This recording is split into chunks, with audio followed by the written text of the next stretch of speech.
All right. Well,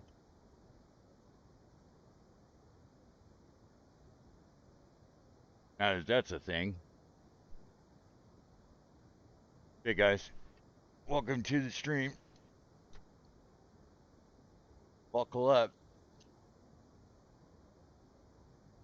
Okay, so the roll, uh, casting Cure Light Wounds on yourself heals you of however much, or if you're casting Cure Light, you get your health back.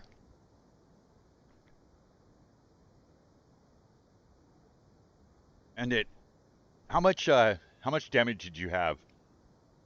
Blood? How many hit points were you down?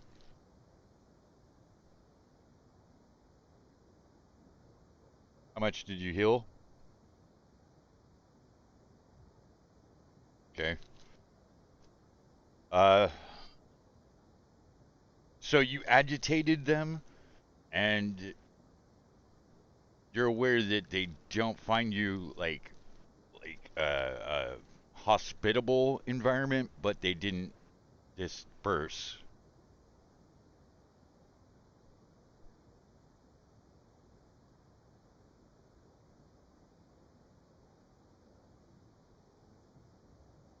Hold on, V. Hold on, hold on. You've already dealt with yours. Okay, let Blood and Lot go their turns. Okay, you keep skipping people's turns, man. I know it's not in initiative, but let people deal with first off.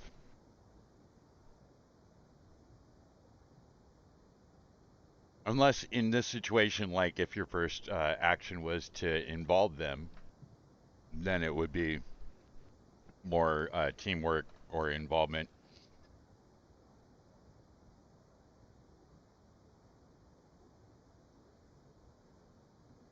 That can be done in a bonus action, I think.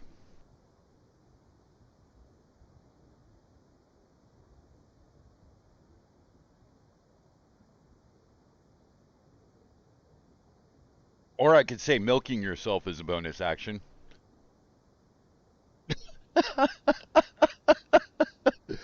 I just wanted to say it actually.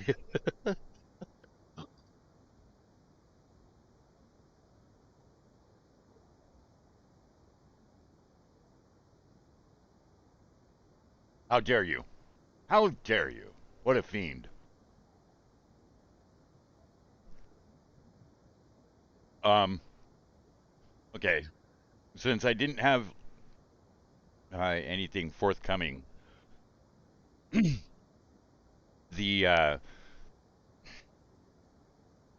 the very acute sense that you had about Dr. Leonard McCoy's interests in the life form that we refer to as time flies. There's something to be said about that. Now, his offhanded or kind of a sly remark that seemed ironic, but now that you're aware, his reference to the temporal phasia, you might be catching that. You might be catching the actual the analogy or the similarities and kind of the parody that time flies correlates to temporal phasia.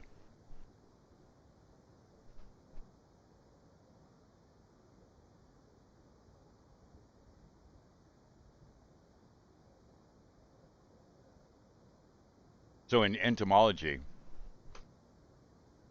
study of insects communicating with each other, or even uh, whole biomes of trees.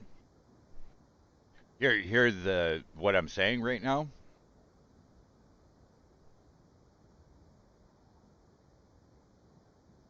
Right. It is actually being projected from the suit. He's got open comms. So when he's speaking on this, uh, he's he's alluding to the fact that he wants a sample, but he has no way of containing them, is what he was saying in the time stop. He had no way of containing them, and so they actually caused that. That's what caused the pathogen to be released on the Enterprise, and ultimately ended them crashing here on Earth.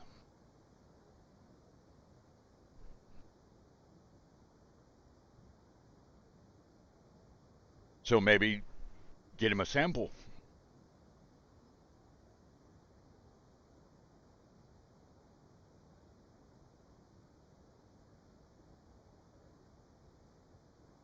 Okay, first off, you, V, have dealt with them before, all right?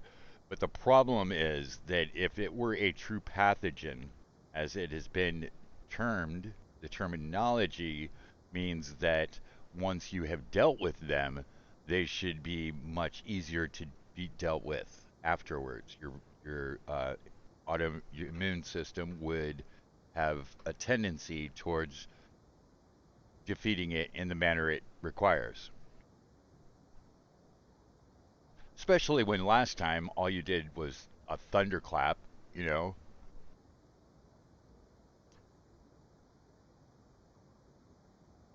So, uh, and I believe it was force damage or psychic damage was what I finally ended up telling you guys. Like, do force damage or psychic damage, pretty much, right? Oh yeah, because it was the Sonics. Yeah, and it's specific to the thunderclap because that breaks the sound barrier.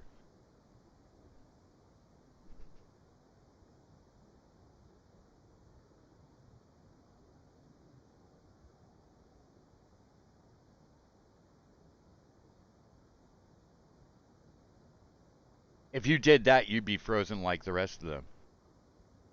But yes, you would have plenty of samples then.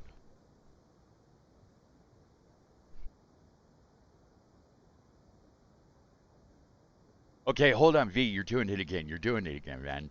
Just one turn. Okay, just one turn, and then let it progress to the others. Okay, one turn, one jab at it, you know, and back off. Okay. So Lot, do you have any feet in on this water? Do you know what's going on, and do you have an idea of what you would do?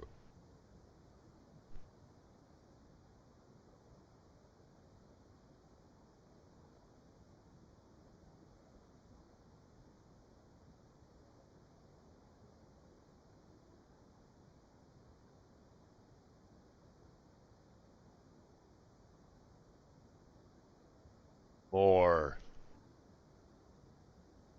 More. Yeah, I was suggesting that we do it on the shambling mound of Captain Kirk. The more mound. The one that gave us the data pad. Or no, gave us the gray key. Gave us the gray key.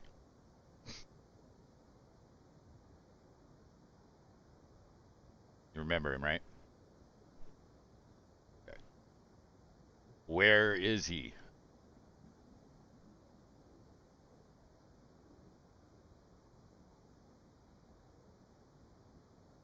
Same deck. Or same floor. Same floor. He's in hydroponics somewhere here.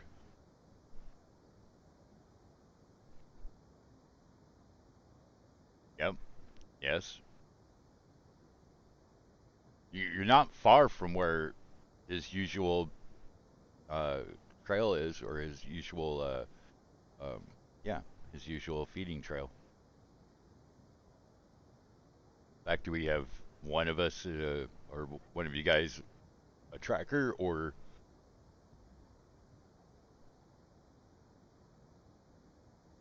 Blood Grew? You've got herbology, right? Herbalism.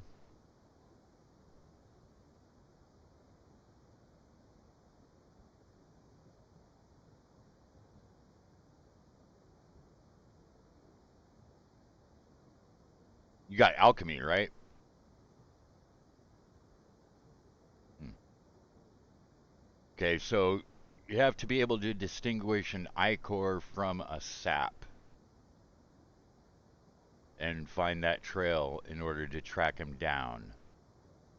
Or you could use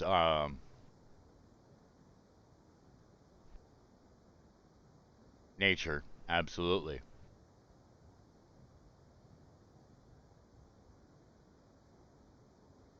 Yeah, because we're not dealing with human survival or humanoid survival right here. So survival wouldn't work if it was like an actual jungle. All right. So your best bet is your best bet is to use somebody who is familiar to him and the ship's comm or a loud voice because you see that he's got to be close. Yeah, go.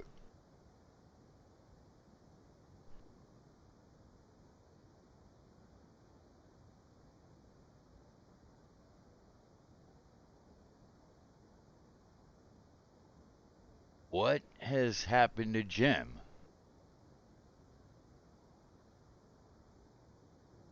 I mean, it kind of seems like there's a wry, quirky eye cocking thing that he did there that kind of makes you suspect that he's going to give him shit about it.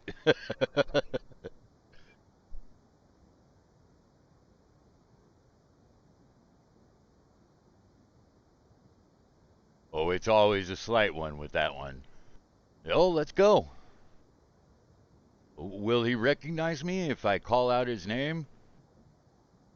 Captain Tiberius Kirk, he says loud, and it's projected.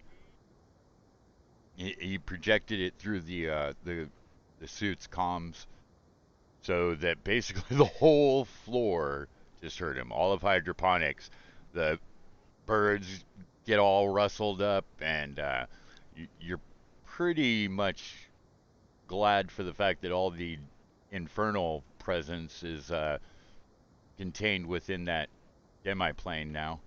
So you don't have to deal with any of them because everything just got roused. In fact, a couple of the trees looking at you now, like, please don't be so loud. Did that tree just mock me?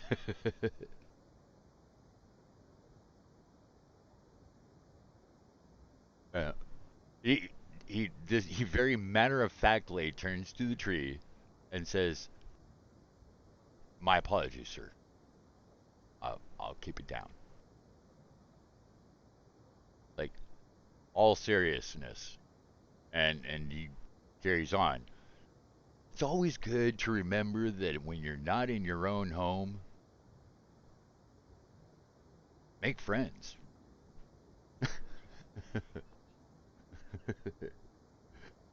Yeah. Right over his head, man. I love it. Oh, to be 16 again. That's great. Oh, you're 17 now. 19. Oh, now I remember. It was Jasmine that said she was 16. My bad. All right, my bad, my bad.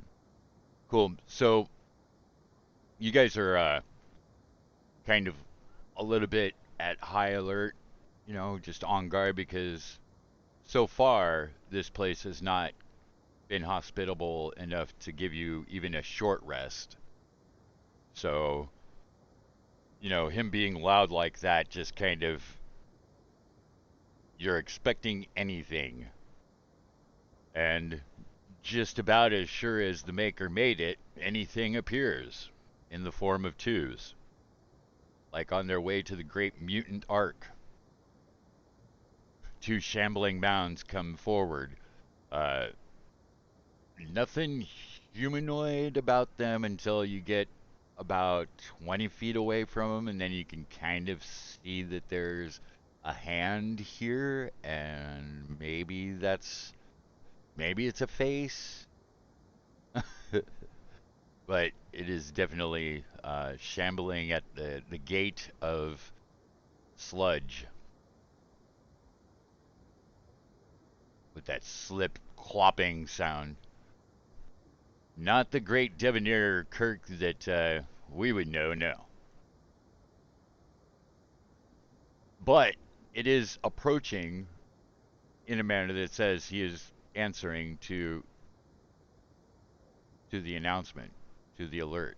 And those that had seen him before would note he is excited. He's happy. He's wagging a twig.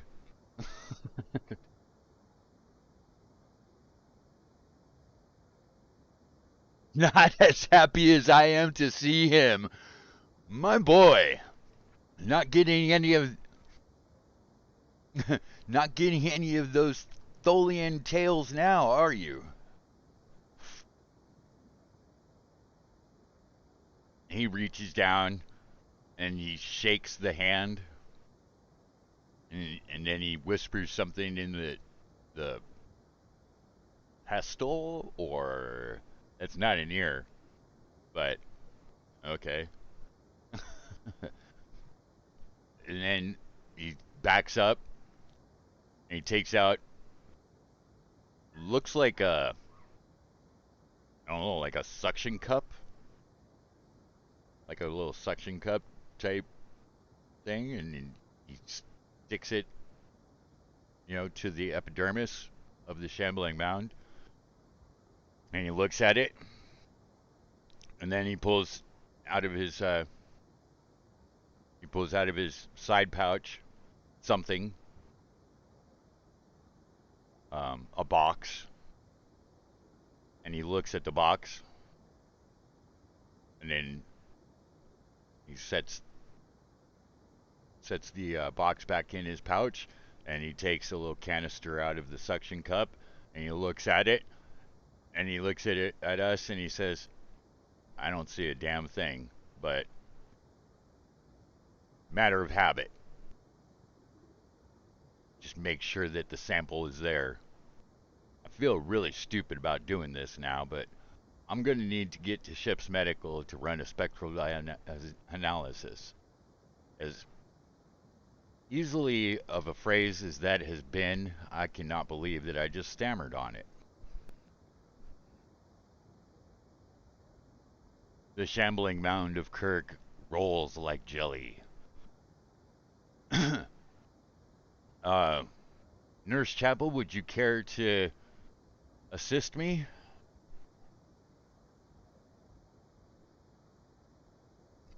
The other shambling mound acquiesces and follows him. Now, to watch somebody moving through the ship with deliberation and pace that is not emergency or tomfoolery, you know, he's a man of duty and he's on his way to do this. It, good, good choice. How many people are following him?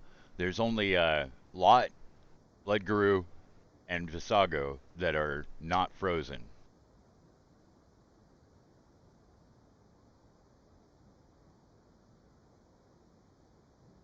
Okay.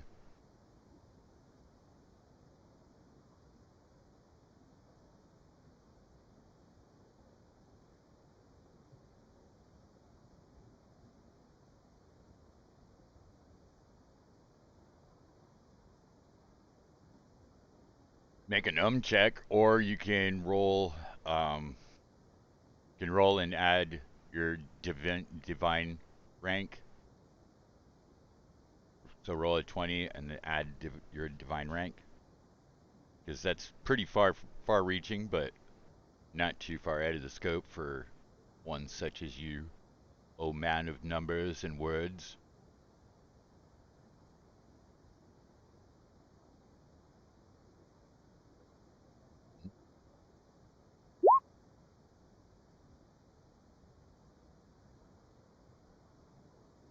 So far, the only known absolute 100% is you.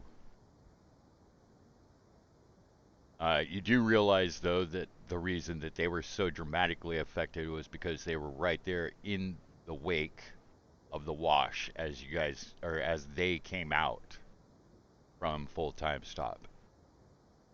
So everybody else in the presence of that, them coming out. So you guys did fine. You guys did fine. It was like the fact that nobody was holding back the waters of time.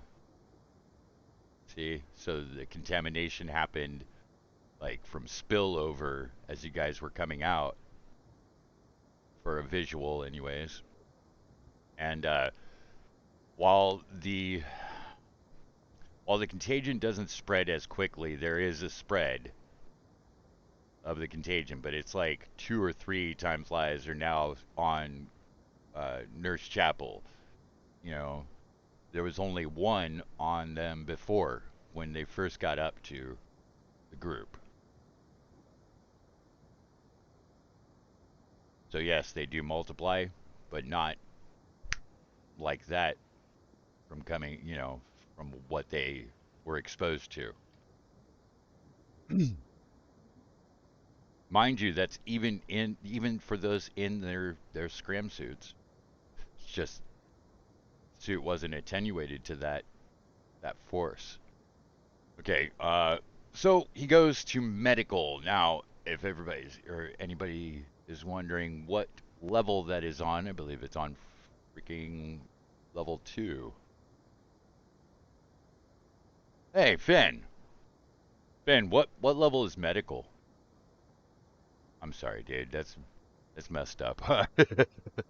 Just like come in and hey man, take off your shoes.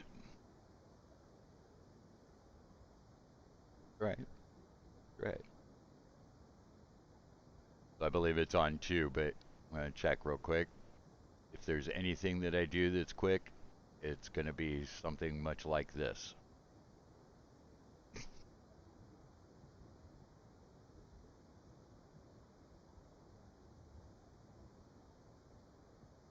Hey, so what do you remember from last game?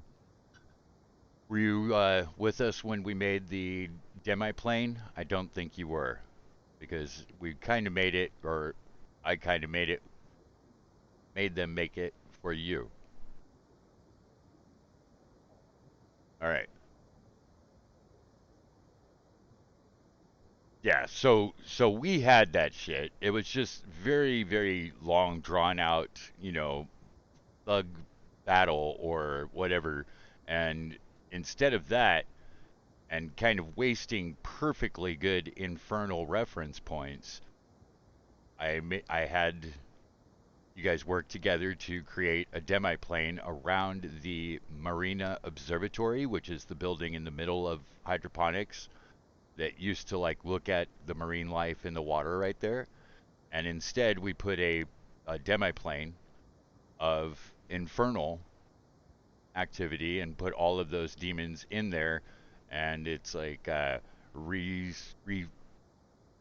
um, replenishing itself with the croc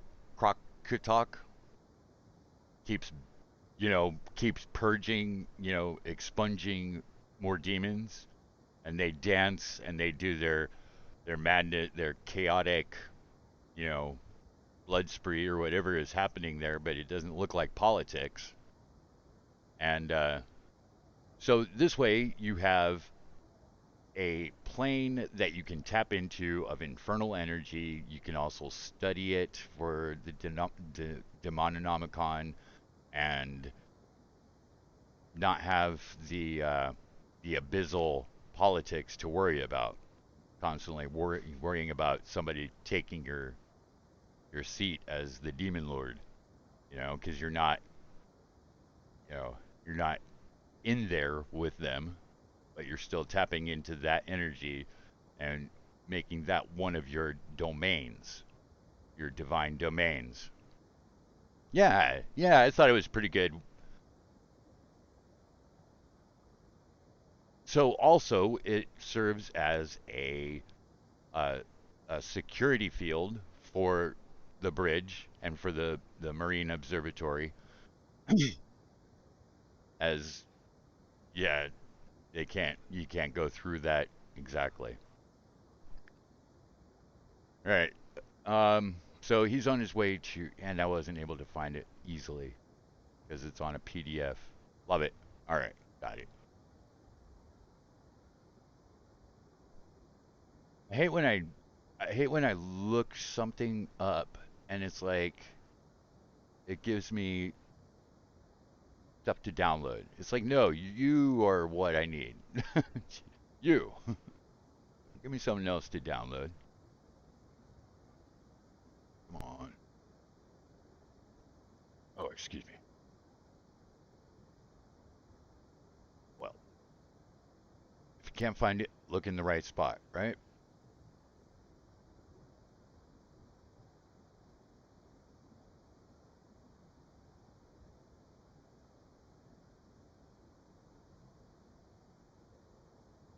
Oh, nice. Okay, that worked beautifully. Now, can I see it, please? Let. Oh my God.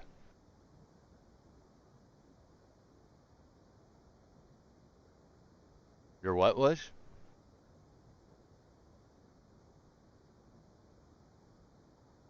Well, that's pretty.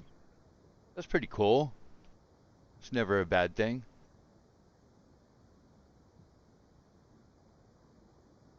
Yeah, definitely a bonus, man.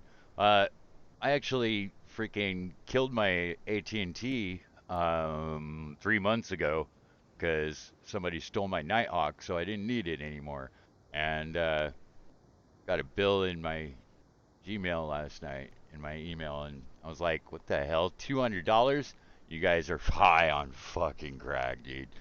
I cannot believe AT&T is so insane, dude. All right,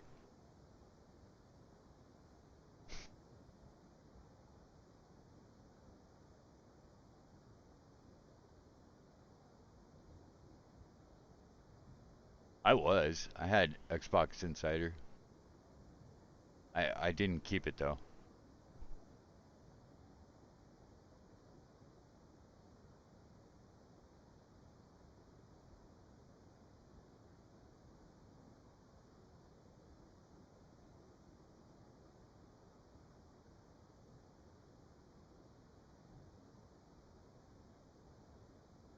I don't know what I did to my freaking PDF, like default or whatever, but it's not letting me open up anything, man.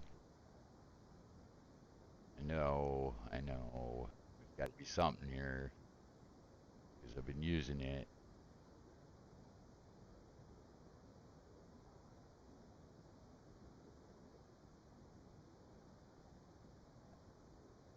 Good, good.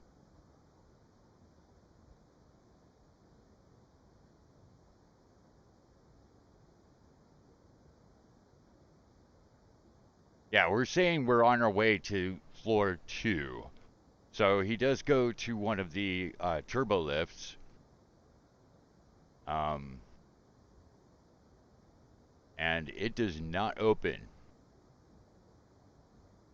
Looks a little exasperated, turns and goes for a um, not turbo lift, but the chutes, which is it's like a escalator or a moving rope or moving stairs, but it's a real tight tunnel. Like it's not moving too fast, but he steps right in, and he's on his way up,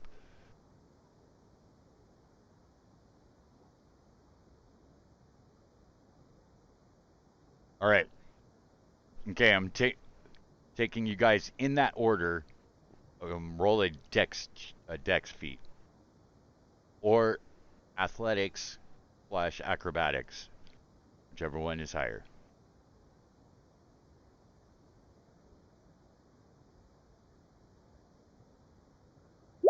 So wing batter. Fuck, dude. Okay, my boy Finn here. He doesn't just step in. He like he like steps in like an Olympic champion going to Mount Kilimanjaro or some shit because he's actually not holding on. He just like jumped in and he's ascending. He's climbing the thing while it's moving upwards.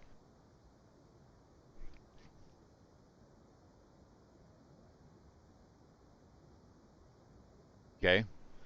Yeah, you guys are kind of a little bit, like maybe maybe Finn's just too too excited or too adamant about this, or he's a crazy card. He's a wild card. He's a lone wolf. He's a maverick. All right, go ahead. Who was the last one? Blood Grew? 8? 8? Hold on, guys. Hold on. Okay, so on an 8, you slip, but you do not uh, fall. You catch yourself, and you take d6 in damage. If you could roll that for yourself, you just scraped your arm on the side of, on the side of the Jeffries tube.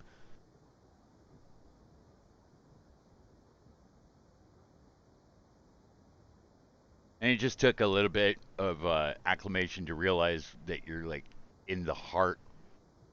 You're in the heart blade. Okay, cool. Yeah, you just scraped your. Actually, you jammed your thumb. Jammed your thumb on grabbing a hold of the next rung.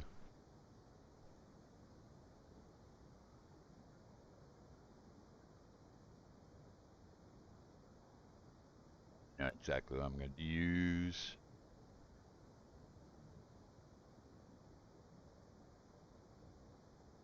Oh my god. It. I don't. Oh boy. Every single PDF reader that I have gotten since getting this module in PDF format has worked great until it didn't. Then I got to download something else. And now I'm realizing that none of them work now. They're all used. All right. That's all right. I can open it in a freaking paint if I need to. What I'm going to do.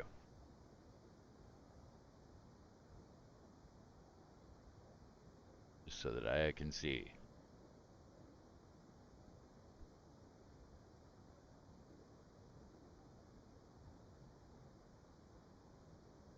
Oh.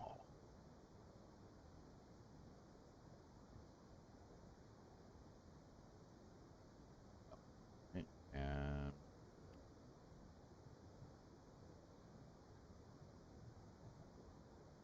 I okay.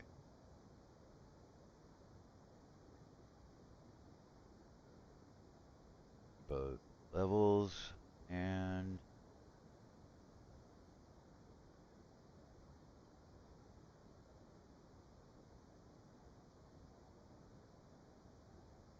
you know what the scary thing about level 2 is?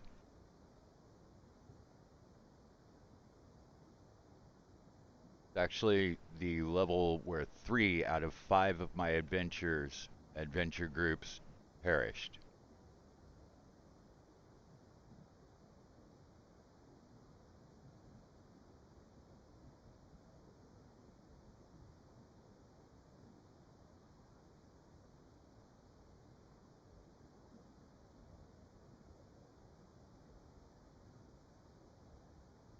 No. No, I think Most of them were like between 7 and 11. I mean, that's the level that the campaign, the module is established for, and that's the level that I played it at. This is not the level that I played it at. You guys are being played at that level, 17 to 25.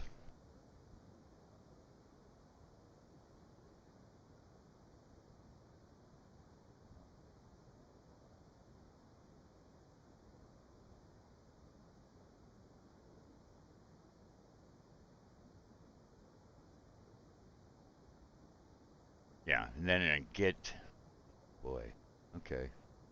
All right. Find you. It's like you'd figure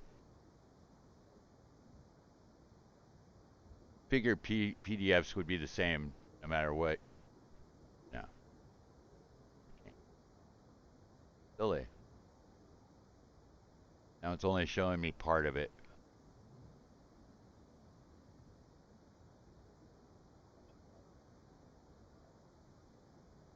Okay.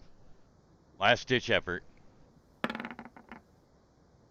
I'll just get a new set. Uh,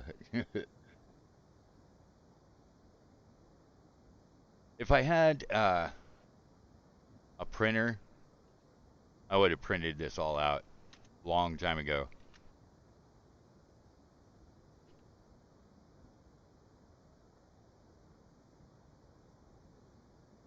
Ooh. Oh man, that's the one I really want. The reincarnated. They've got it all set to freaking 5e. Oh man, and it's on what the? That's not even right. Dear Lord. Oh, it's not a pay to play. What the heck?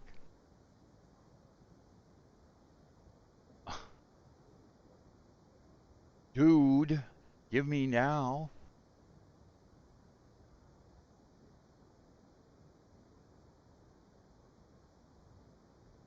Oh, I see. That's not.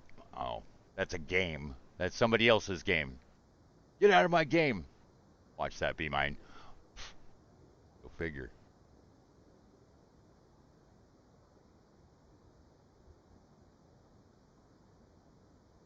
And of it, hate it. I mean, it wasn't this. There wasn't this much action on this.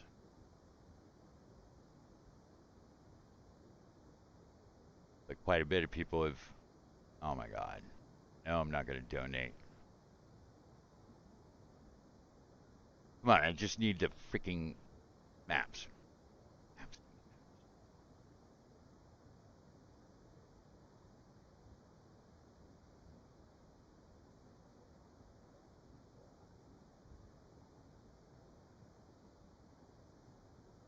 Dude, I'm not gonna freaking give you money. Okay, so you guys get to, uh, in fact, it's only one level above you. Seems like, oh wait, I'm incorrect in that. Two is the service, uh, maintenance service floor, and three would be medical. I wish I could open this freaking PDF. I've got one that's really established for us. It's already set up, man.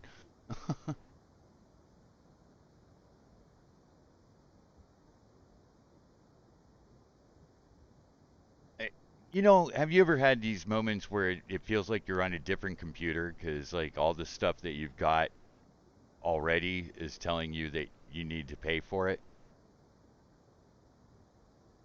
You ever find that situation there?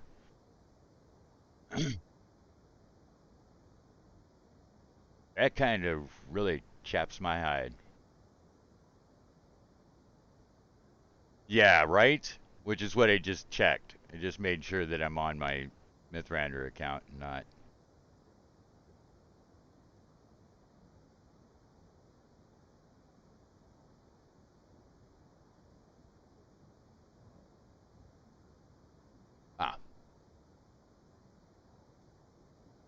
Dude, even this one is telling me can I chip in? Dude, what's going on, man?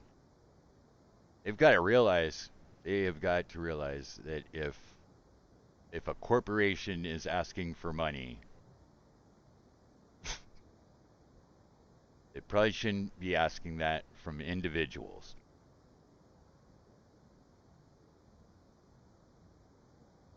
All right, so medical is on level 1 actually.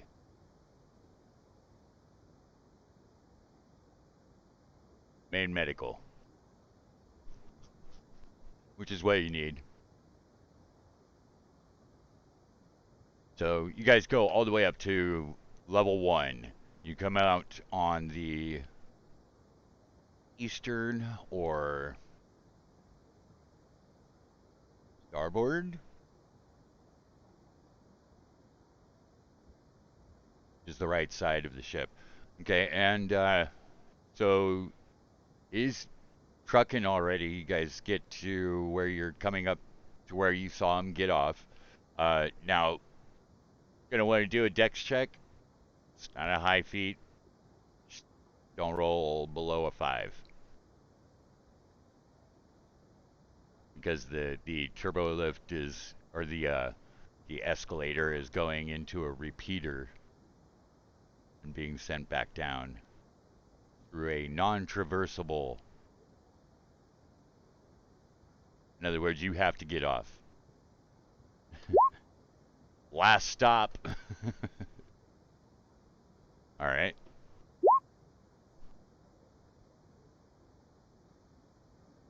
All right. Just dex check.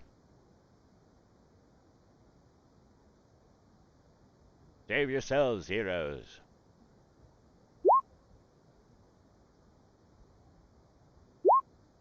Ah.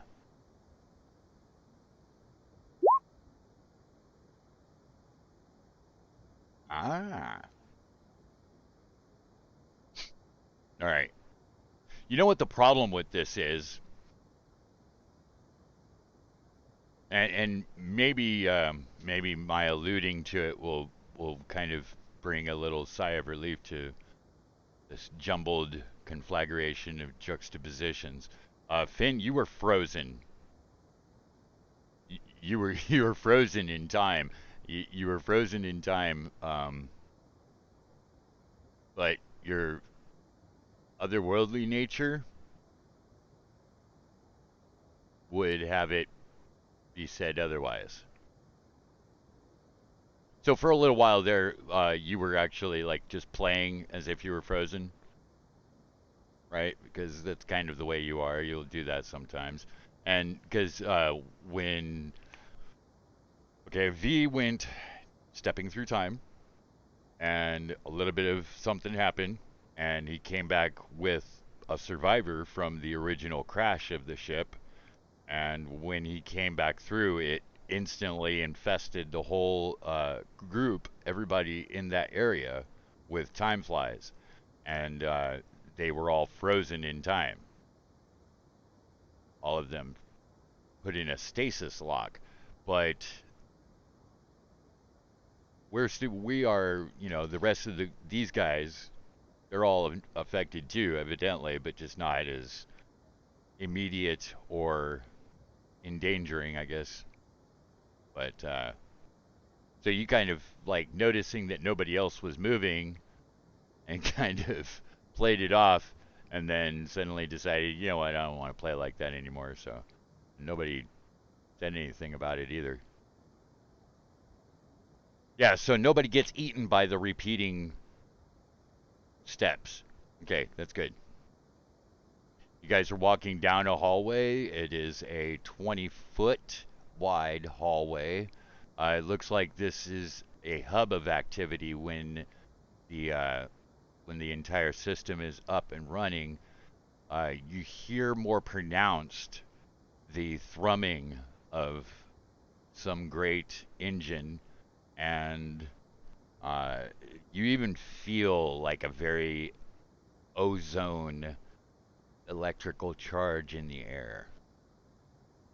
And the doctor is heading straight to the center of this floor.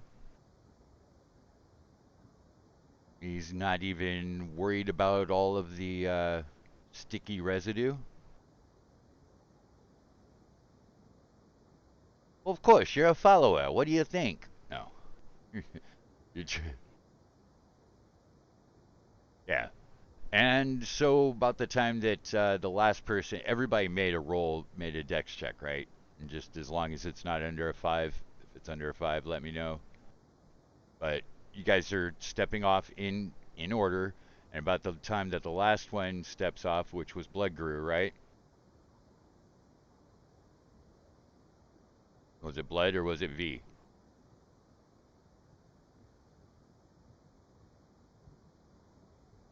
Now Finn was the second on, you were the third on, and then you were yeah, you were second. Yeah. Okay. And so we've got the last two on anyways. The last two off don't see the doctor, so you're following your group. You're following Finn and Lot and dang nabbit. So it is well lit.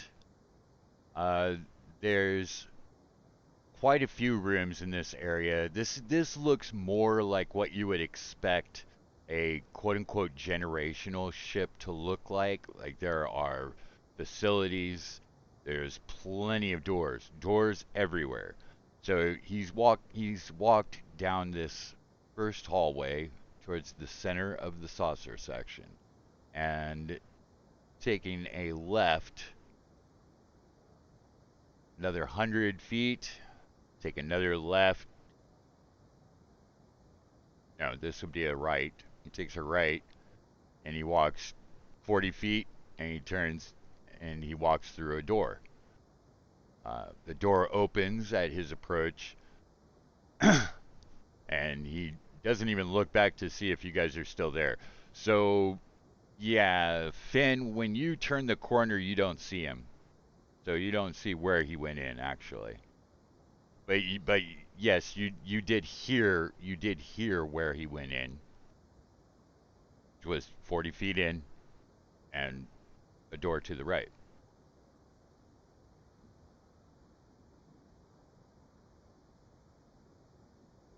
Okay.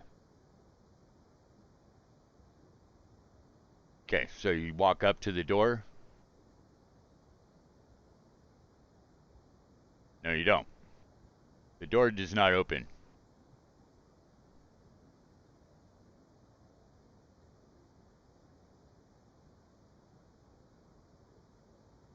Okay. Um, how do we unlock a door? Not with thief picks, with a key card. This one, this one has an orange card uh, slot.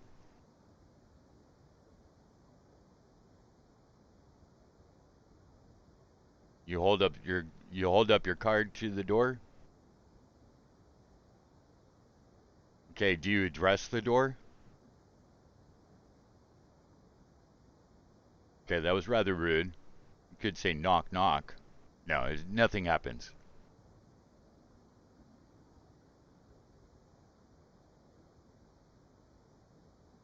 Okay, so now, Lot, you've you've turned the corner and you see, uh, you see Finn like kind of like a Leia over R2D2. He's like kind of slided down, slouched down, and he's trying to show the door the key card.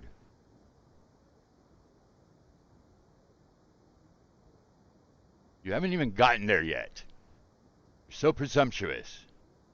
You're third, so the second one has just gotten there.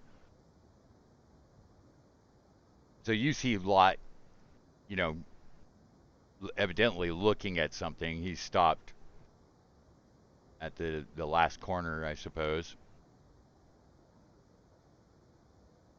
and then Blood Guru catches up with you,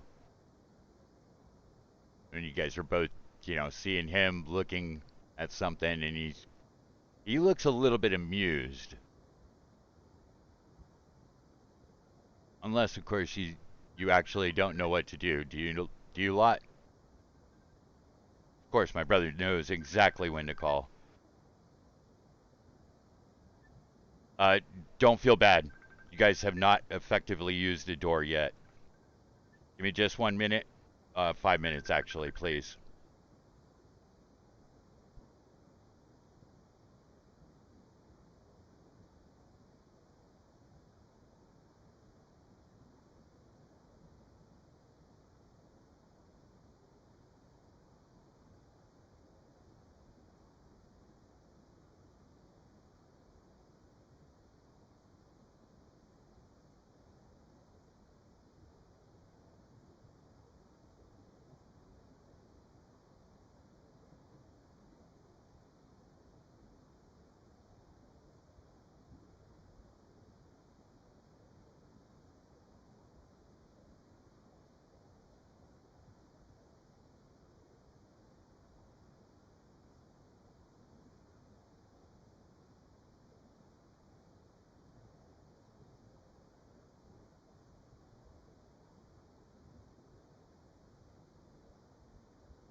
Okay, you guys are always awesome.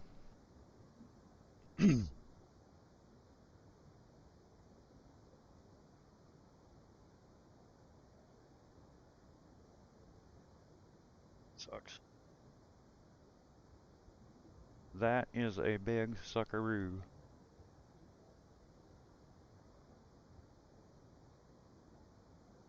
Yeah, I kind of figured that after like 10 minutes. He was like, ah, I gotta go. It's all right. It's all right.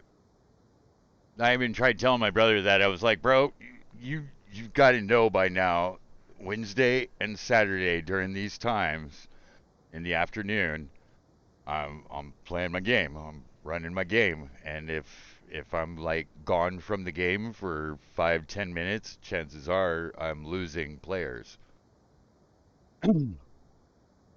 And I am starting to have a problem with that for the simple fact that you guys really might not have a clue of how much time I put into this between games. But, it's quite a bit more than 10 minutes. So if 10 minutes is the marker, then fine, I'll put 10 minutes in, you know. I'll work on it for 10 minutes and that way we'll be even. If that makes sense.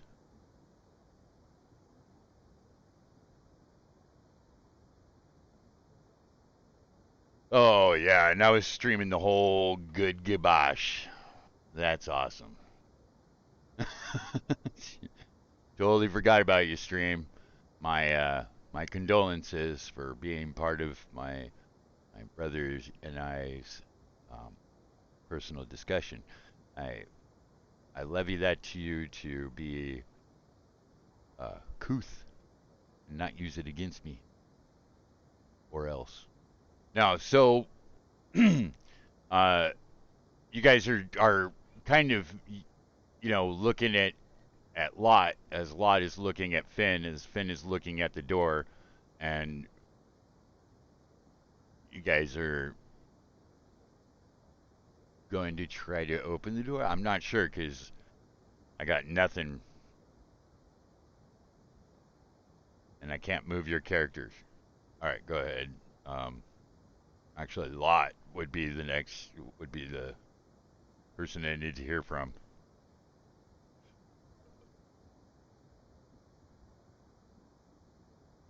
Are you still there, Lot?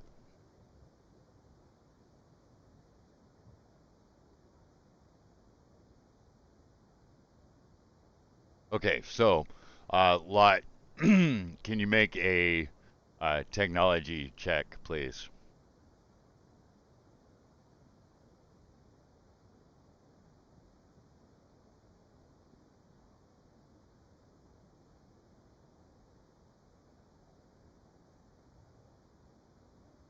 Yes.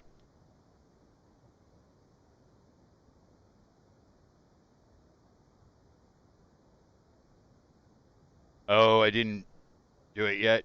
That's because I wanted you to choose between wisdom or intelligence.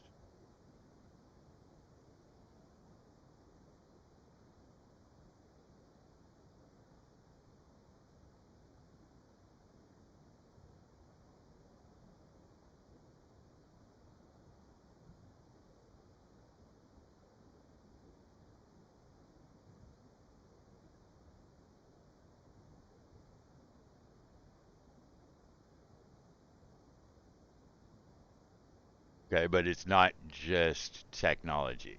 That skill is actually technomancy, which means uh, more of the mythology or the methodology of technology. Let me put it this way: like it would be not the engineer that puts the machine together; it would be the warlock that possesses the machinery and tells it what to do.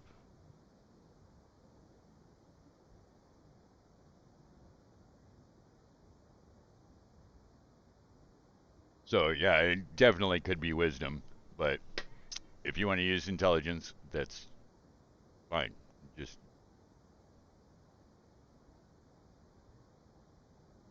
that's weird. That's weird. My lot for you is different. Yeah, because you've got a plus 12 on my Dungeon Master screen. Weird. All right, so then you want intelligence then, right? Want to turn off intelligence? Okay. Hi, girlie.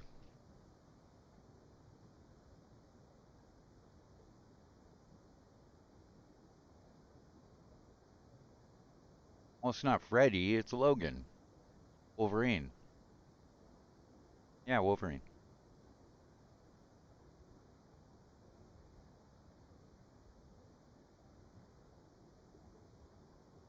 Yeah, just a second. Let me finish making the. All right, that works.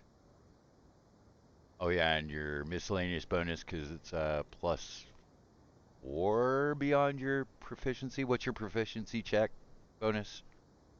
Just regular proficiency bonus on your character sheet.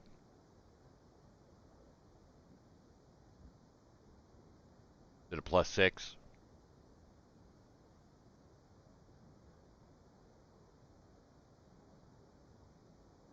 Okay. You're right. That would be really helpful. Okay. There, you got it.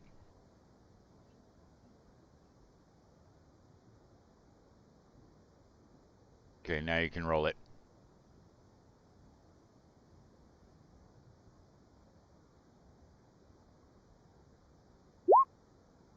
Could you do me a favor? Because I'm playing right now.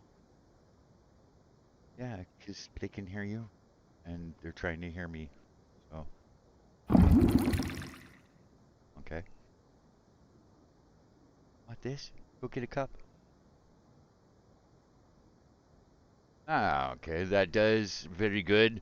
So you walk over to Finn, and you deftly pluck the card from his hand, and you place it in the slot.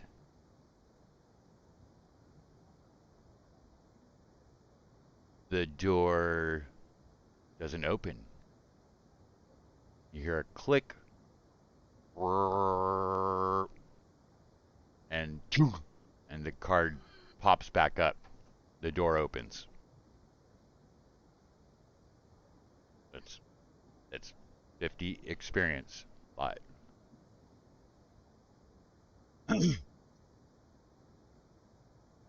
Or defeating a door. How many gods does it take to open a door? None. It takes a key card. All right. Technically.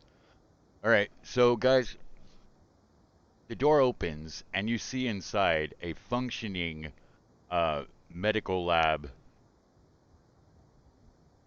that's in serious state of disrepair. But the doctor, the facilitator of this facility, is is not a potato farmer. He's diligently working. Uh, he's got currently he's got two centrifuges going as he's got vials spinning at a high rate, and he's standing over uh, some kind of solution, watching it bubble away, and kind of noting a few things.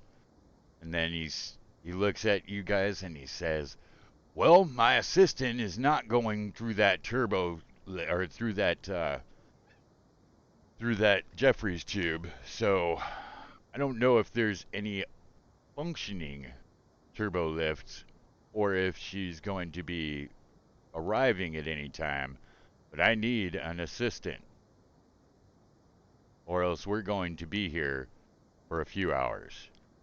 And the way that I'm feeling right now, I don't have a few hours." You realize that you realize he is looking a little gray and washen, like some years have been added just in that just in that little journey from fourth floor to first floor.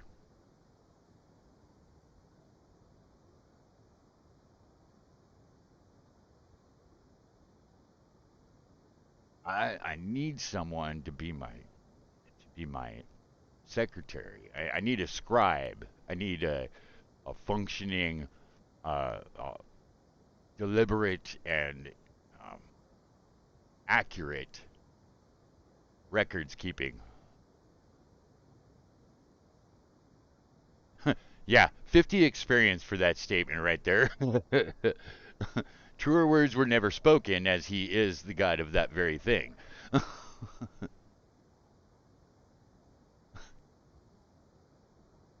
So, a lot. You stand in next to him, and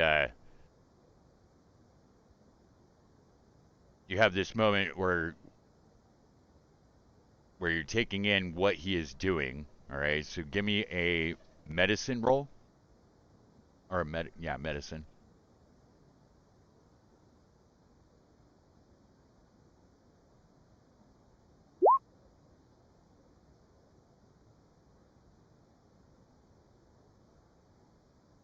All right.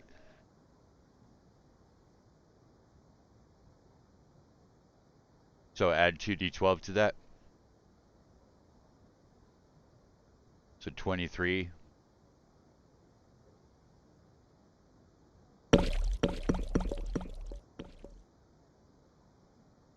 Yeah, I got it. Plus 17, 40. Okay, so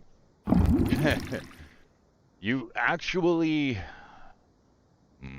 Let me make a roll for him real quick, because I think you might have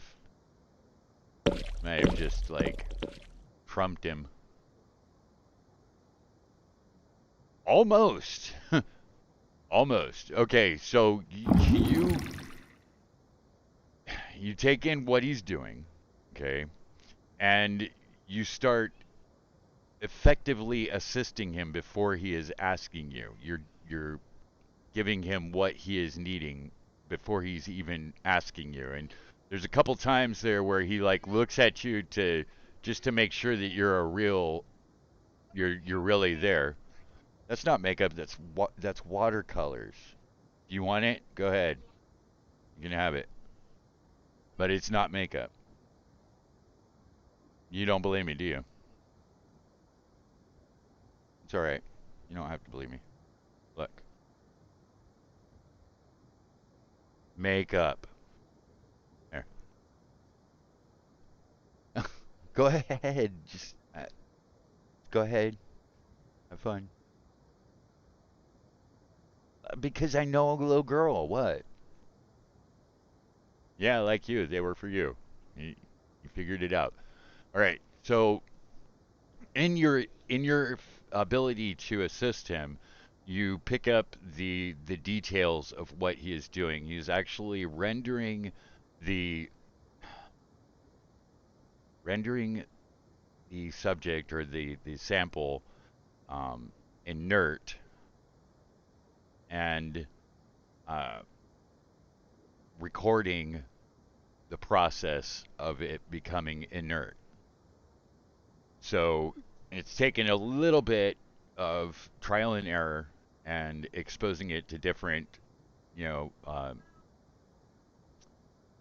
different catalysts, and he thinks that it is not okay. So he's got light figured out. It's not light, and he's got uh, even radiation.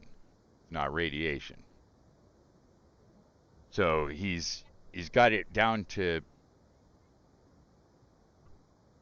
okay. Okay, could you please? No, you don't need to be in the room. Go ahead. Go ahead. It's yours.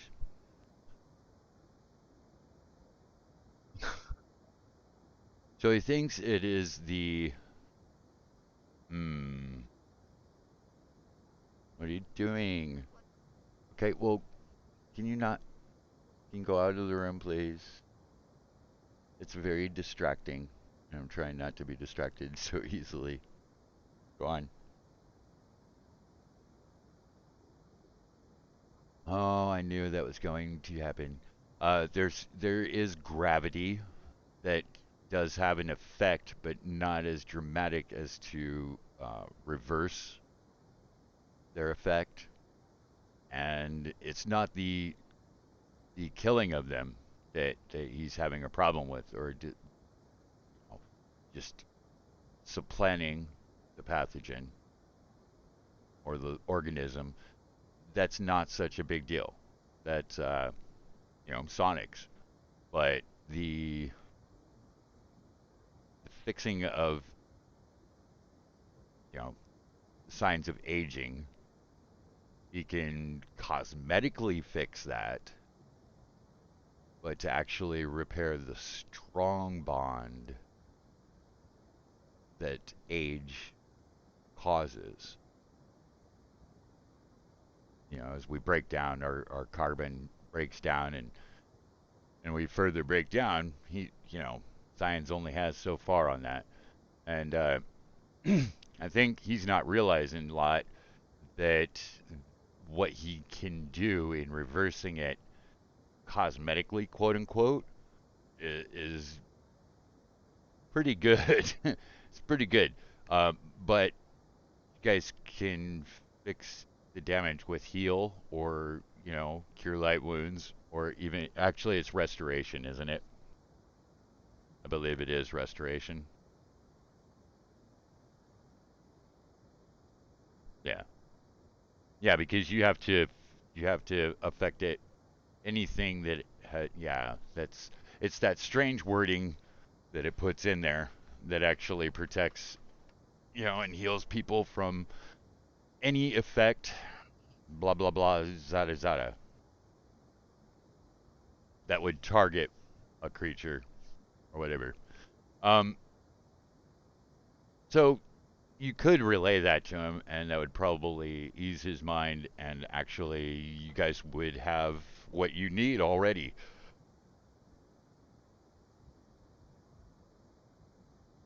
No, no, wait, hold on, D. I was saying that to Lot because it was off of what Lot.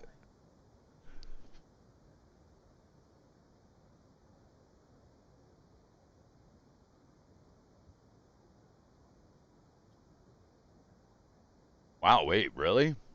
You've been casting that many spells? No, no, no. Oh, yeah, because you burned the five. That's right. And then you burn the other five on your. Okay, yeah, yeah. Okay, so yeah, just use a divine or a godly action to bestow yourself spell level. That's how that works, actually. Like, you are not so limited on your spells. I'll give you, for each divine action that you sacrifice, and this would be your daily divine actions. Two different things. There's the legendary actions, or you know um, the ones that are replenished each turn, and then there are the divine actions, the godly actions that come straight from your domain, or your divine divinities or domains. Um, excuse me. And those, you have a specific number per long rest. Okay. Um, so right now you have six of those, and if you burn one of them, then that's 10 spell levels.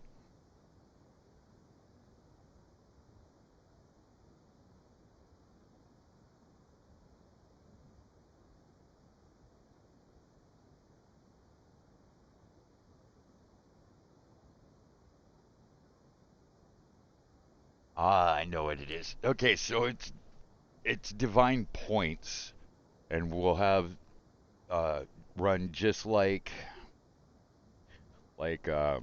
sorry, like key points, or psychic points, or there's a couple other ones. Strategy points, you know. It'll run like that. So you'll have 6 divine points, and they will be based on a D12.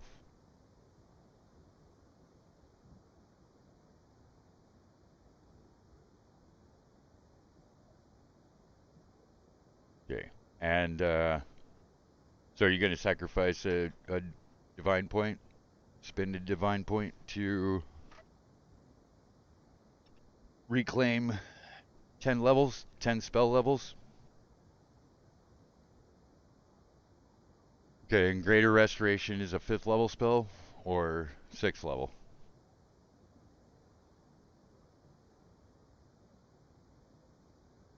Okay. Okay. When you correct something that's correct, you don't make it wrong.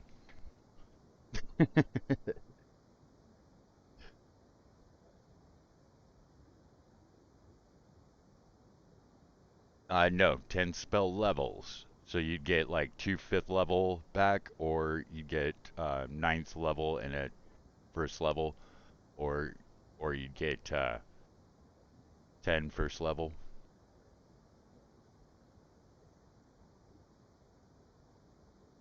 Now, see, with you are going to have to um, kind of focus and pray to you're going to have to attenuate to your domain, your divine godly domain, which you really haven't established one completely yet, have you?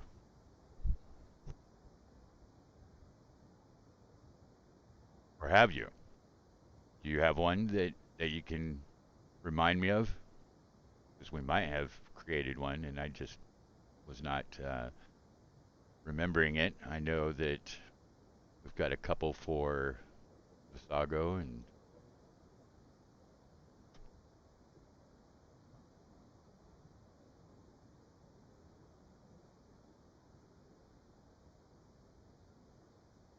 yes, we had discussed and kind of done the tertiary, the first 3 steps, but it was like I think we were at the point where you were going to have to actually be there for a while and imbuing your presence, right?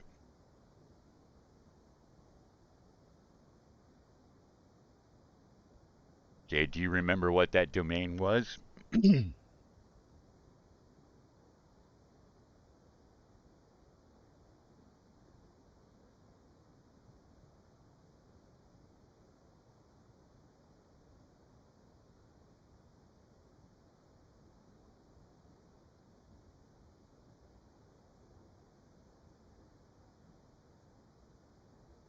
And it was one of the outer planes, right? Okay, that helps a lot.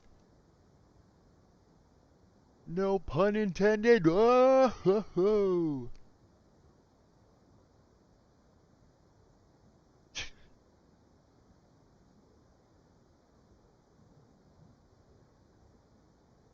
I swear I'm gonna message my brother after this, and I'm just gonna send him a reminder. Please during these times, call any other time, please, please, please, because it is such a bummer to come back and have half of your players gone. Like, wow. All right, so I believe it was either Elysium.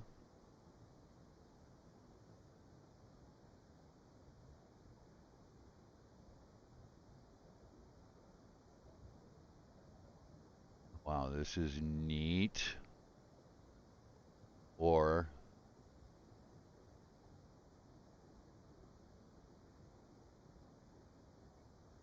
okay, this one's got a lot more than the other one did, but uh, Arcadia, Seven Heavens, Twin Paradises, Elysium, Happy Hunting Grounds, or Olympus, which, Mount Celestia. Um,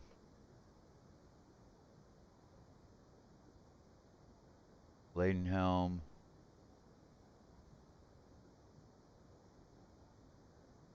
Oh, Nirvana. There we go. Nirvana. I mean, all it takes to have a spot there is just be worthy of the eternal blessing, the eternal bliss. All right, so set Nirvana. It's a very, very, very powerful. Not so. In fact, I think that's the neutral good one. Um, and it would be a good one for your character right now, anyways. So, um, a moment of attenuating to your divine presence in Nirvana, and you can produce the pre spell, the prayer for greater restoration. And you're doing that like you can't travel or anything. You actually have to, like go astral and go between the planes to that, you know, to nirvana in your astral form. And so when you come back to your body, it's not very long at all. It takes about 3 turns. But they're all gone. They have departed. Now, you guys on the other side of it, you waited about a minute,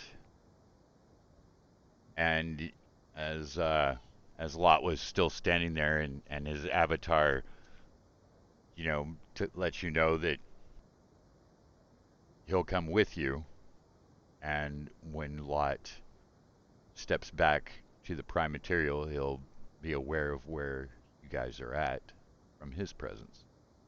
So he comes with you, and the doctor very quickly takes his solution back down. Now, on the way back out, he does not go where you guys were or how you guys had came here to this floor. Instead, he goes to the other side, to the port side of the starship, which is on the left-hand side or the western hull. Okay? And it's on that side that the same type of drop chute with the hand rungs, and he steps in and descends at a rather fast clip. you know but this one is also dark. There is no lights in here, except for the little reflectors that kind of mark off every 10 feet. Oh, excuse me. So marking off, counting out 5 and stepping off is the best you're going to do on how to do it. So you guys are on your way down, and the doctor says, "Count them off: 5, 4, 3, 2, 1," and he steps off. Okay, so who V were you were next, or well, not with them, but right after.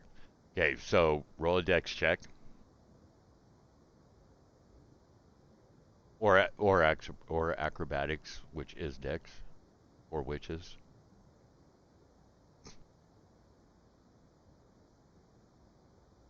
22. Yes. So you step off and you deliberately tap your heels together. Okay, and then lot for your avatar, which means you can roll from lot, but you take off. I think it's 6. Take off 6 from your actual roll.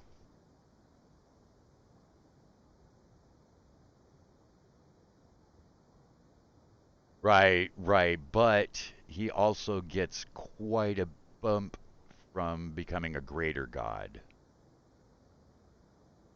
Yeah, yeah. So I'm just kind of throwing in the extra one. I know it's not as much as it should be, and I'm giving his avatar some a little bit of a OP status in this, but that's fine. Just to get the roll and get us going.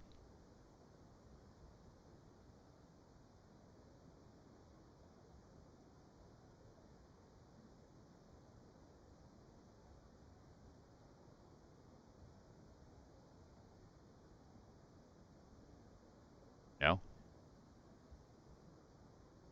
Maybe?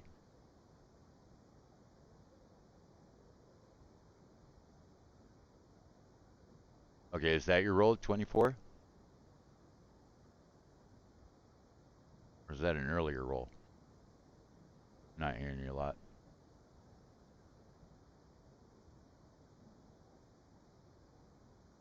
Hello, guys. Are you still there?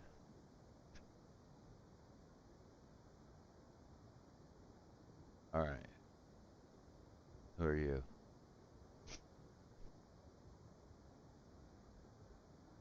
Yeah, yeah. No, it's just when I'm keeping a lot of stuff in you know, ingrained and giving it all of my attention and then I've got minor requests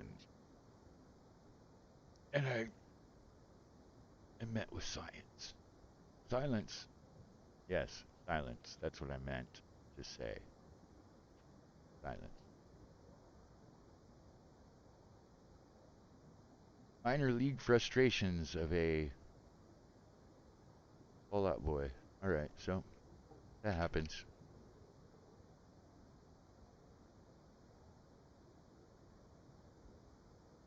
Yeah, so that wasn't the role that I needed.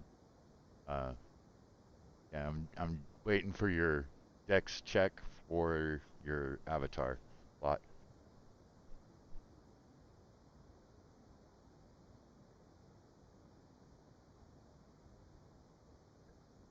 I got it.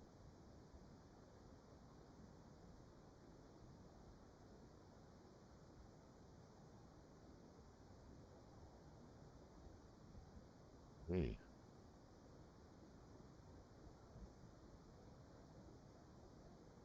and it says all of a sudden you've got a bunch of stuff open that you can't close because it doesn't really exist. What? Guarantee you I can close it.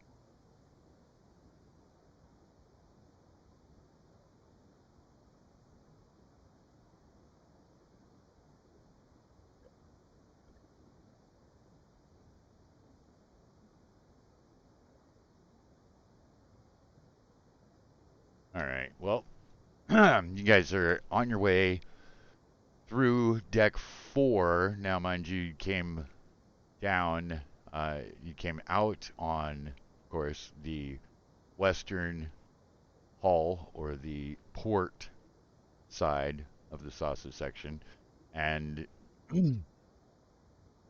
proceed forward to where the shambling mounds were left towards the center top area.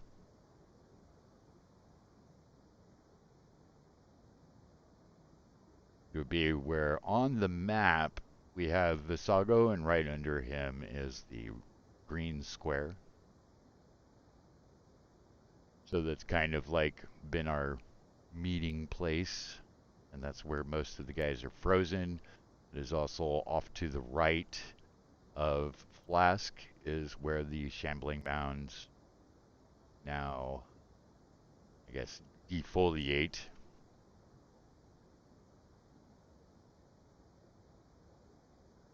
Um, and this defoliation does not look like, well, it looks like an accelerated natural process, and they do both look miserable.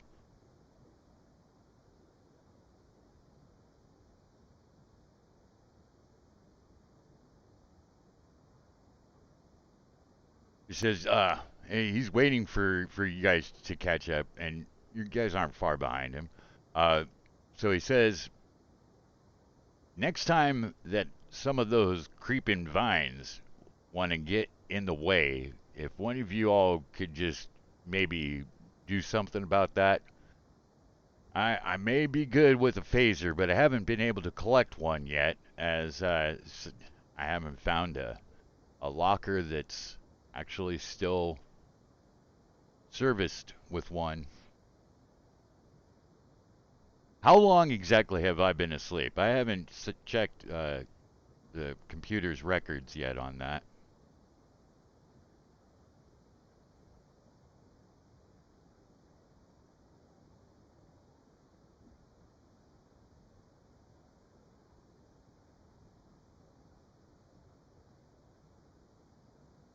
Well, he says, I got your brownie right here. And he presses it to your skin, which kind of you don't appreciate the feeling. Okay. Uh, First off, it's a needle, but it's a little different because it's not a hard needle. There's no metal that cuts through your skin. It it seems like maybe it was a puff of air that was pushed at a very fast rate, and it was like, wow. Uh, so now you're still paranoid about what was in it, though, right? Let's not go with that. Let's not worry about that.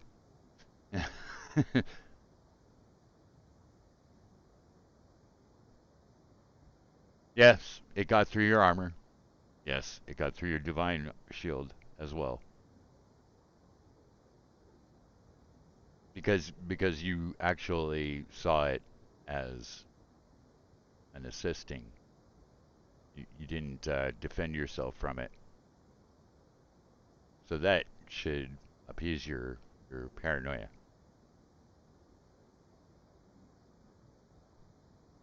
It doesn't, does it? Well, that means that I've done my job well. If the players are not comfortable or they're not at ease when there is something good that happens to them, then they have been paying attention. All right. So, regardless of the fact you are building up immunities to the infestation of time flies, uh, it is not either killing any time flies, which you don't have to worry about that. You don't have any on you right now. Nor is it healing you of the effects of any prolonged exposure to said parasites.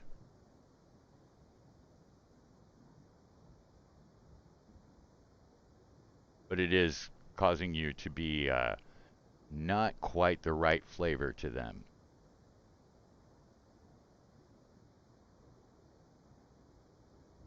And he's like, administered to each of you. All right. And when he's done, he looks at you lot and he says, I suppose it was too much to just leave it all for you to be inspired divinely, as the case may be. But do you think you could, what was it you said, restore my friend so that this lovely ship can have its captain back? This reminds you, of course, reminds you of something. A certain someone that currently thinks he is the captain. The gold dragon?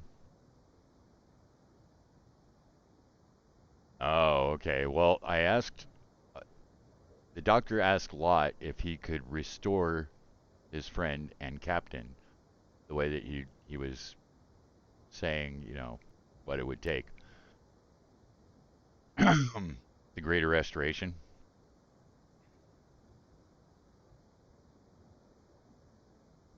Uh, hold on. Do the math. Okay, so if you've got to do that for each person, right? You also have to get rid of the time flies for each person. When he administers his solution, that just is going to be like a protective barrier from them getting in again. It does not either uh, neutralize the pathogen, nor does it cure or restore the damage done by the pathogen. I'm going to need a little something from y'all, something, something. And I'm going to need, let's see, 10 instances of that something. Looks like 1, 2, 3, 4, 5, 6, 7, 8.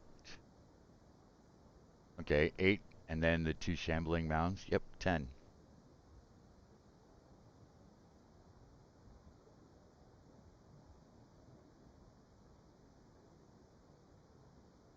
Okay, Lot, you just woke up, and you're in the room by yourself, but you can tell that your avatar is on floor 4 with the rest of them, and they're kind of like administering the solution as well as kind of deliberating on who's going to be restoring who. And so, how many? Uh, so V, how many greater restoration spells can you cast? Let me put it this way: how many? Okay, good job. Yes, because how many spell slots do you have? Spell slot levels. How many spell slot levels do you have? Mm-hmm. I'm talking about no, I'm talking about how many spell slots do you have right now? Spell slot levels. So I mean, if you've got 2 ninth level, and then that's 18 spell slots right there, and that would be able to cast Greater Restoration 3 times just between those two.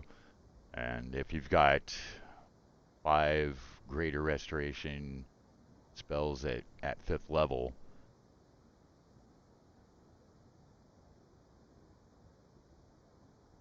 stop right there.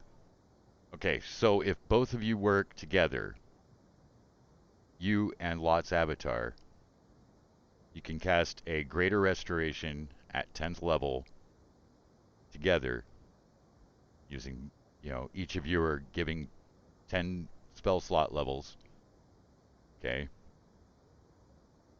And so you can burn 2 5th level Greater Restorations, each. And it'll cast a, crowd Greater Restoration, restoring all of us. But I wouldn't do that until after you've killed the time flies. So Lot, you've just gotten to level 4, and you see that they're kind of like at a point right now where they're needing to get rid of the time flies. So you say boo or something, just sonic boom for the decibel damaging of the time flies to kill them, or at least to be more accurate, you're not killing them.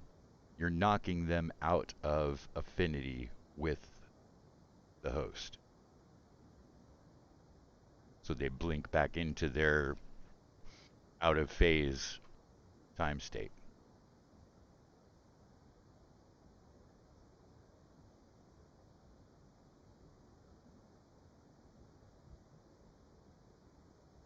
It's possible.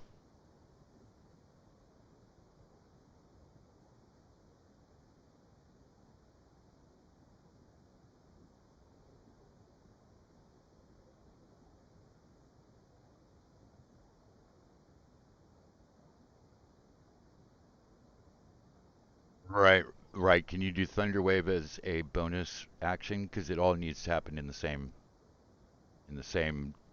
round.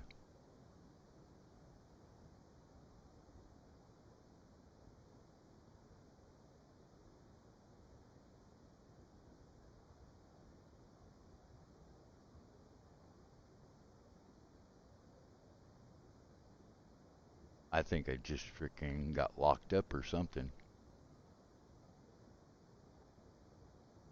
Right, but my whole system is like damp, muddy water.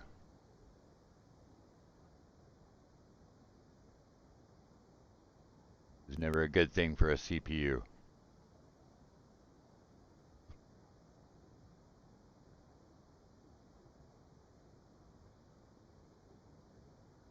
And it's stupid because I got so many of these processes going that really should not even be running. I mean, like 50, 60, 70, 80, what's that? 90.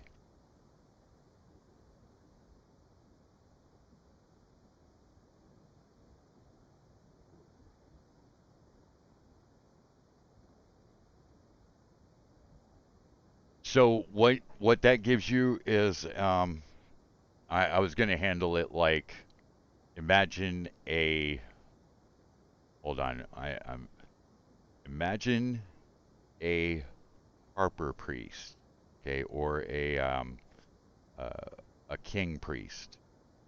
That makes sense.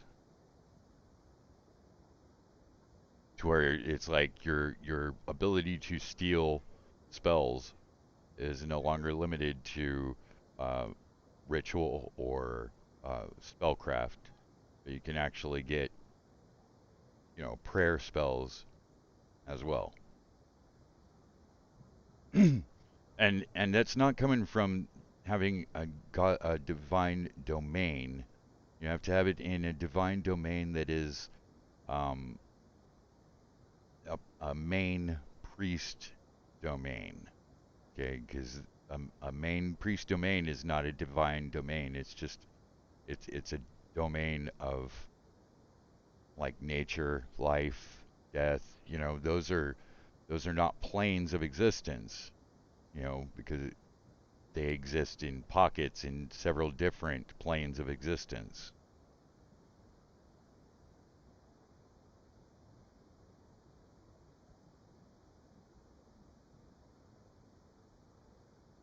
Yeah, yeah, there is a time one.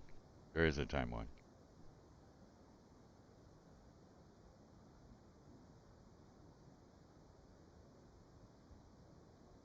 And to be to be accurate, you don't have that yet.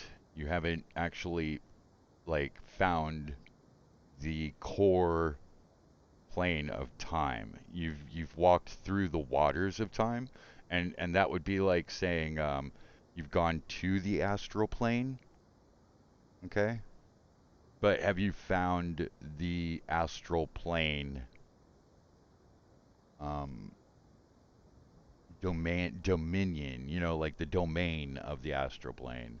Um, Probably not because there isn't one, but that's kind of more what I'm speaking on. Like hypothetically, of course, yes, there is the greater plane of the astral forces, but I think the Githrazi are basically inhabiting that. Um, so with the time thing, your godly domain that we're talking about right there is like a temporary, and we're talking about the eddies of time. So the traveling between time states, which is not constant enough to make a godly domain of that. Not to try to bore you to death or anything, but yeah, that would be like a divine quest. Okay. Um. So right now you guys are tapping into the life domain. Okay. To cast the greater restoration and to do it at 10th level and mass greater restoration. So Lot, are you not here?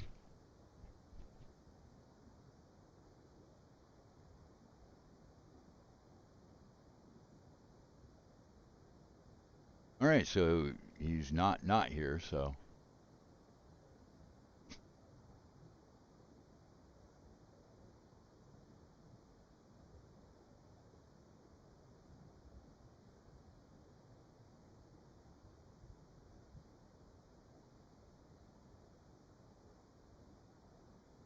so he gets to work tomorrow, and he's probably going to want to be well rested for that work because labor is strenuous. All right. In other words, we're probably going to call it, right? So let's not leave it on an in between moment. All I needed from Lot was like, you know, and do a thundercrack or, you know, just fart loud, I guess. But uh let's see. Time flies when you're having fun. So let's stop having fun. Yeah. Let's just stand here. Wait for a second. All right, that was too long. You know what? That's crazy, man. I look at all the instances of Streamlabs that I got open, and it's like, wait, I don't have that much open in Streamlabs. Why does everything hate me?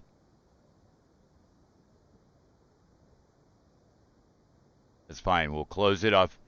We'll close it off with this. Okay. Lot banishes the time flies, and you cast greater restoration, greater mass restoration with Lot's avatar.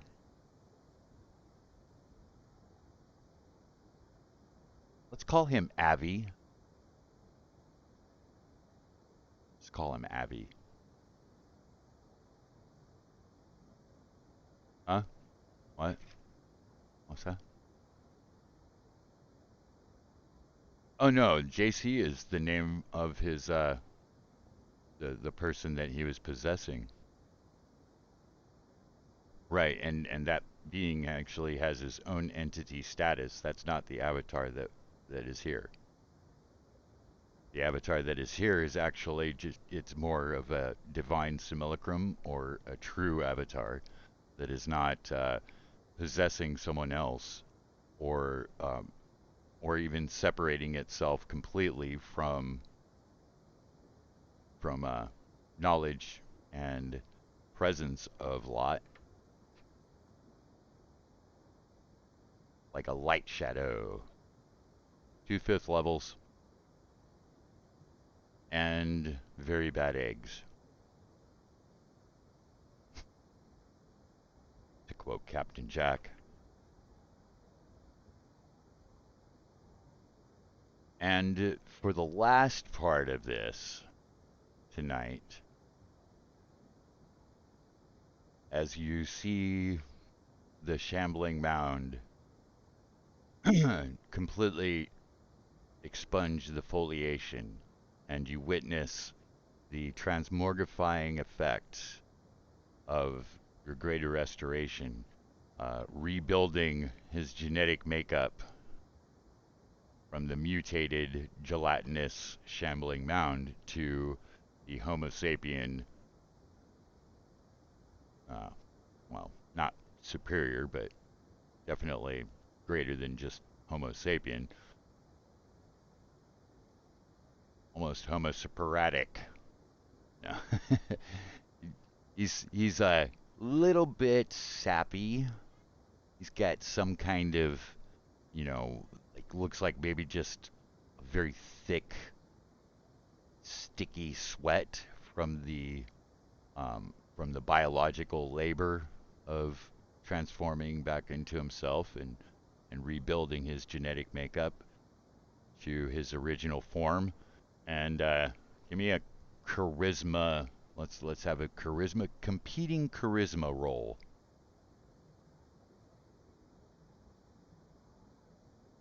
No, just charisma, flat charisma, as you guys are going to be like basically face hugging or duking it out. Yeah, like a like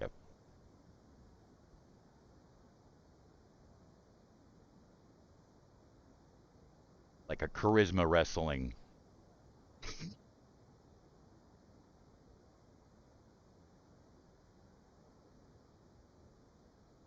Good for you. Look at you sharing the wealth, sharing the beauty, all the dreams of avarice. Second is I'm going on my laptop because my freaking computer's so locked up that I don't trust it right now. So you know what? Even that, I don't need it. I got dice.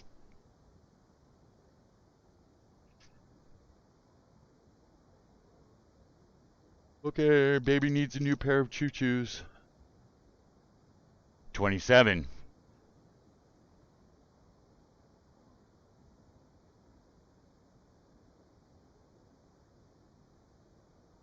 Okay, so where you would expect, yeah, you would not expect to feel um, like second place, but suddenly you do feel like it was up until now that you still felt like you were going to be the captain of this ship. Okay, that's just how you felt. You're not not you haven't been telling yourself this, but I'm telling you from witnessing your playing style and your approach towards things, that's what your character was gauged at. He was going to be the captain, and now there's no feeling of that anymore. You know who the captain is of this vessel, and he's laying in a puddle of goo before you, and you kind of feel like a little bit of racial embarrassment, so to speak, as you see humanity at its most vulnerable, before it's even capable of defending itself from even bad breath, you know. But you just witness, you know that this person is a great being. Like he's he's been there, he's done that. He's beaten the odds many times, and the ship is welcoming him back, so to speak. Uh, In fact, even the life support systems have released some kind of uh, anti-foliant, defoliant. Yeah. So, but it's a localized mist that descends on him and kind of dissolves that sticky sap that's all around him. And he looks over. He hasn't even looked at you yet, right? But he looks over at Nurse Chapel, and you guys all realize, um, okay, we need to like provide something for these for these naked bodies here, because yeah, because Nurse Chapel is a hottie, but you can tell real quick that she's not used to feeling awkward. Like maybe they're just more comfortable where they come from or something, but kind of moves a little saucy, a little maybe not embarrassed. Neither is Kirk. So once they get over the groggy, it's during that groggy state where they're like, coming out of it and heavily medicated maybe would be a good term for what they seem like.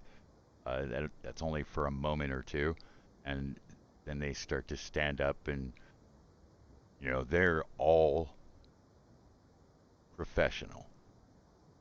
I mean, it is like very strange to see somebody like go from almost not even there or not fully cognizant to on deck. And that kind of disciplined mind is what you're not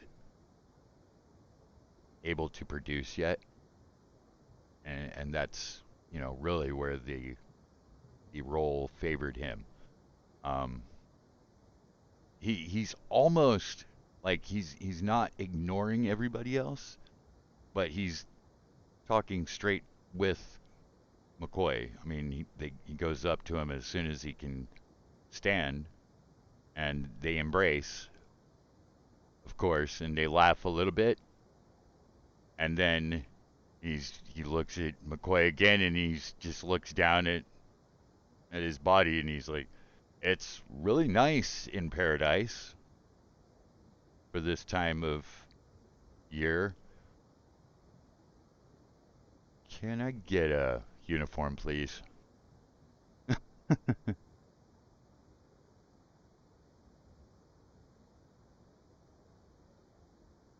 Cold weather clothes, or are they the dire wolf cloaks?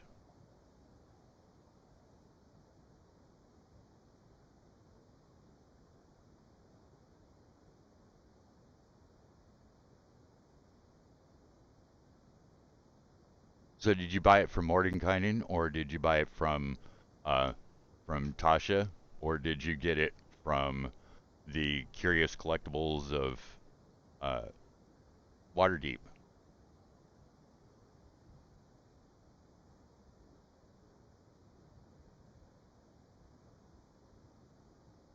Okay, yeah, that works. And you know, just really heavy furs, which he puts them on. You know, no problem. She puts them on. Clan of the Cave Bear status here, and she kind of chuckles, and he gives her a wink, and you know, like, so what are we looking at here? What what's happened to my ship? Bones, report. To which he says, "I'm a doctor, not a damn engineer." But from what I've gathered, there have been several permutations to each of the decks, and I've only seen with my own two eyes floors 4 and 1. So,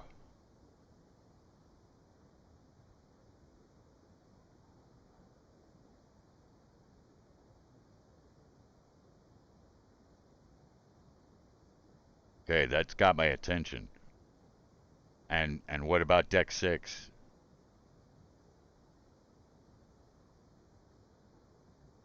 Wait, what?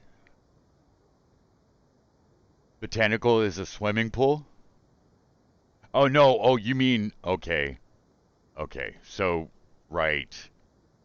You purged the botanical into okay, into the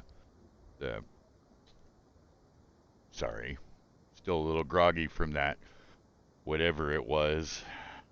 It was more than I'd ever want to endure.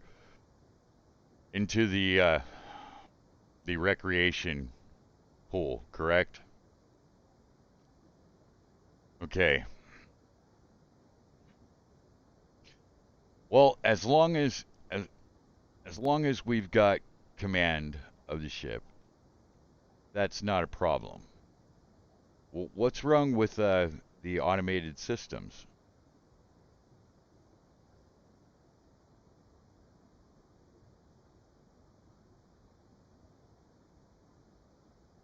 That's when Finn would offer.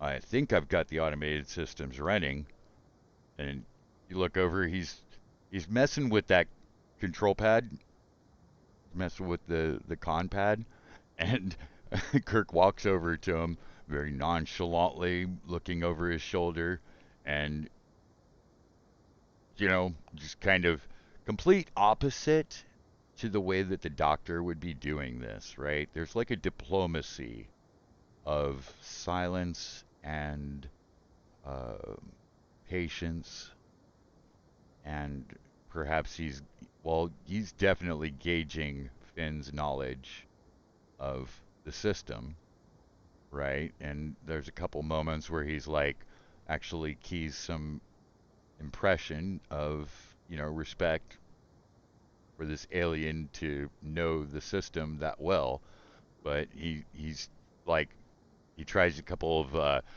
no, but Finn's pretty quick with that, and he's like booking through the well, it's a Lars system, which is very customizable, and yet it's very easy to get lost in. It's much worse than Windows, let's say that.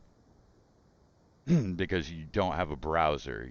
The whole system is a browser, and you build your uh, site to spec. You know, you customize each page as you're building it for the mission parameters. Um, they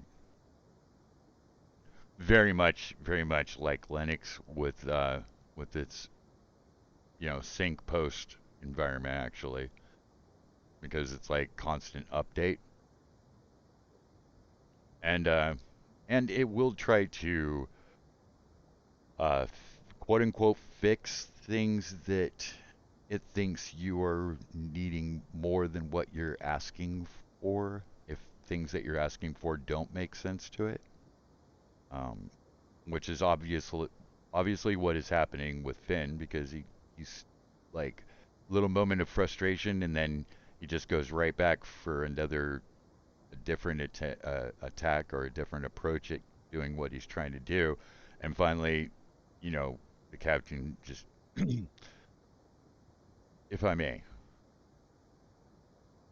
honestly, very inspiring, and just I witnessed right now uh, a learning curve that quite quite enlightening. I was not aware that we could use this in that way. So thank you. But really, and he shows him, Finn hands him the control pad, and he shows him exactly what Finn was trying to do, which was like look in on the bridge, and so now Kirk sees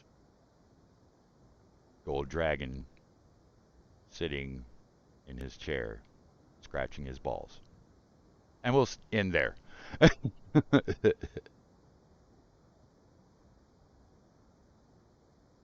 All right. Hey, you guys got two of them, three of them. You guys got three of them, man. That is so much better than where we were going. We were like, we were trudging up Hamburger Hill, and it was like we weren't even getting Hamburger Hill like controlled and taking it from the enemy forces before we like just walk back down the hill and okay, well we'll try it again next time.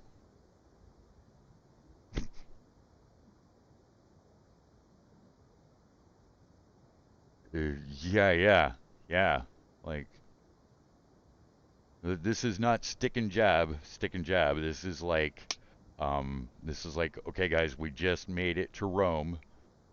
We fought through all the barbarian hordes to get here, and Emperor Nero's locked himself in the palace and said, "Go ahead and take it all. You just leave me alone. Don't attack the palace, and you can have it." And we begin to cut nuts off of gold statues or some shit. We're just taking these.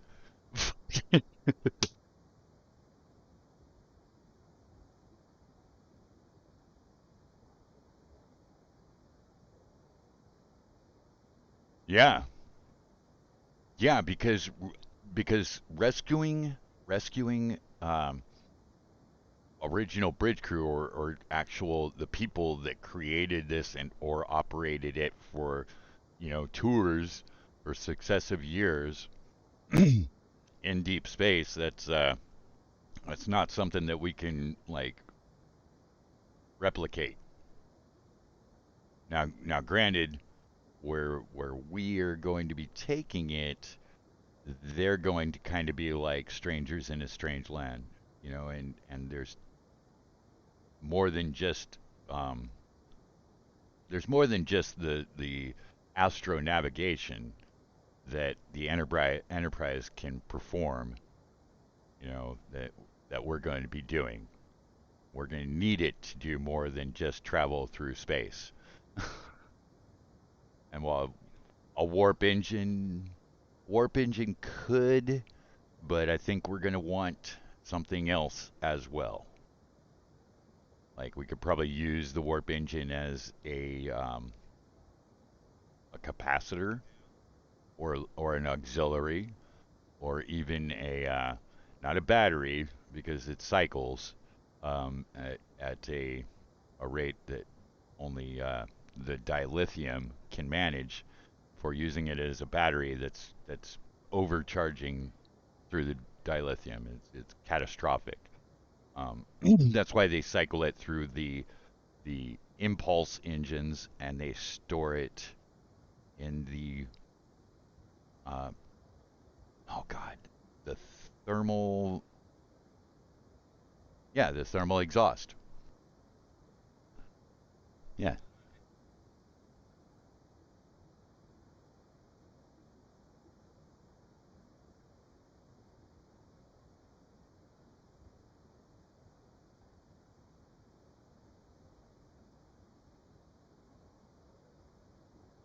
Oh no, they know the exact. Dude, no, hold on. So they know the exact compounds, the exact molecular composition of dilithium, and they do have the ability to replicate it. The computer has banks and banks of prepared replicant dilithium crystals. They put a card in, and it you know poops out a dilithium crystal that will power the ship for another 5 years. And they've got like plenty of those in reserve. Um, just not on the sausage section.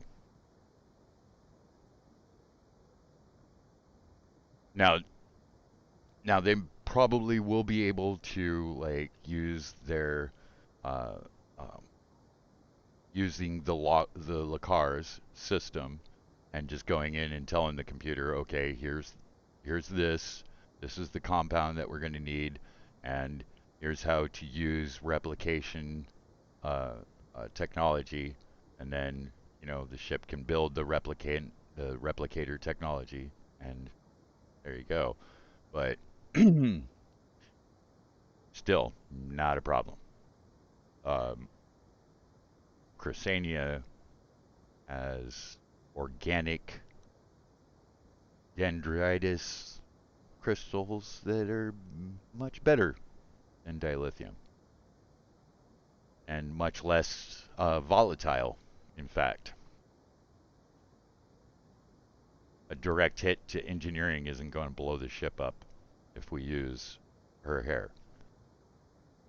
If we continue to use dilithium, yeah, you take a direct hit to engineering, the whole place goes. Pretty much catastrophic for the solar system.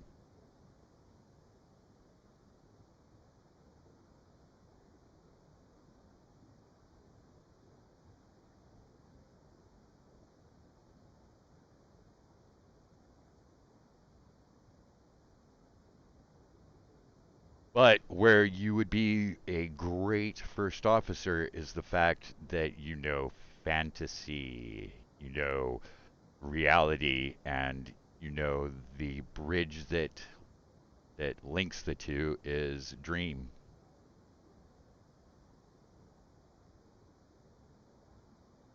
Oh, which reminds me, that is where our domain was. That's the main domain that we set for you, wasn't it? Was dream.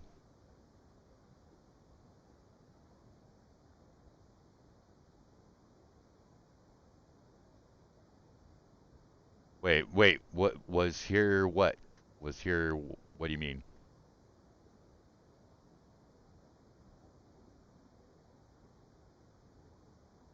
Oh, here. Yes, you're right. That was the first one because you had to tap into yourself. So the the dream is the bridge between the two. You have to go through a dream to get to here from where you are now.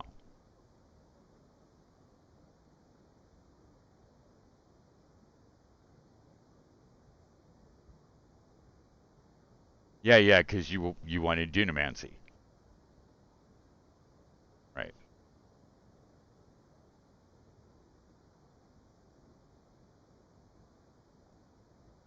From the time flare, and yeah, and now you are actually aware that it's more than just the time flare.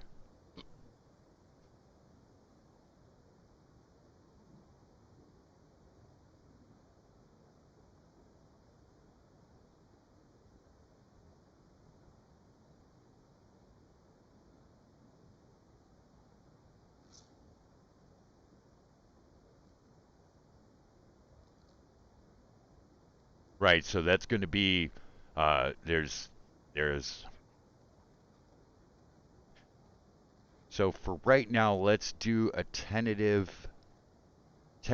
call it dreamscape because it's going to be creation, but it's going to be creation through imagination and kind of like it'll be um it'll be your expression of magical creation through spellfire.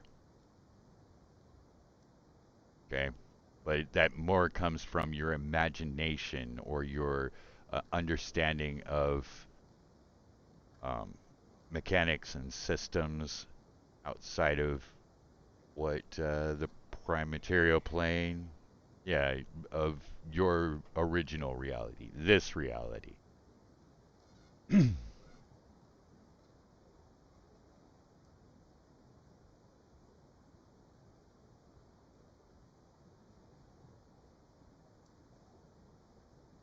Yeah, not Morpheus is.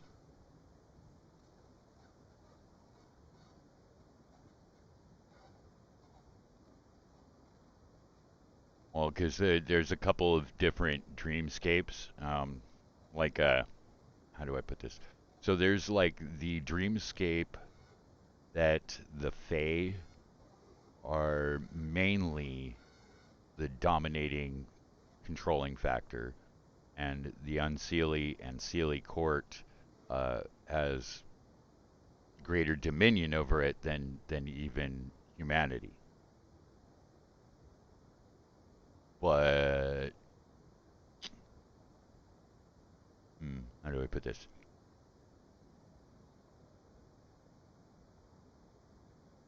From Matrix? Yeah, he was just named after the demigod Morpheus, who was master of sleep, and yet well, he was I suppose he was a human that was just very versed in arcane lore and found himself in the Fae and started to become more Fae. So he Morphe, Morpheus. No. But yeah, I think so it's Greek or Roman. Let me see. I think Roman it was Orpheus. I think Roman it was Orpheus, and then Greek it was Morpheus. Let me look it up because now I want to know. It might even be like Middle Eastern, but let me see.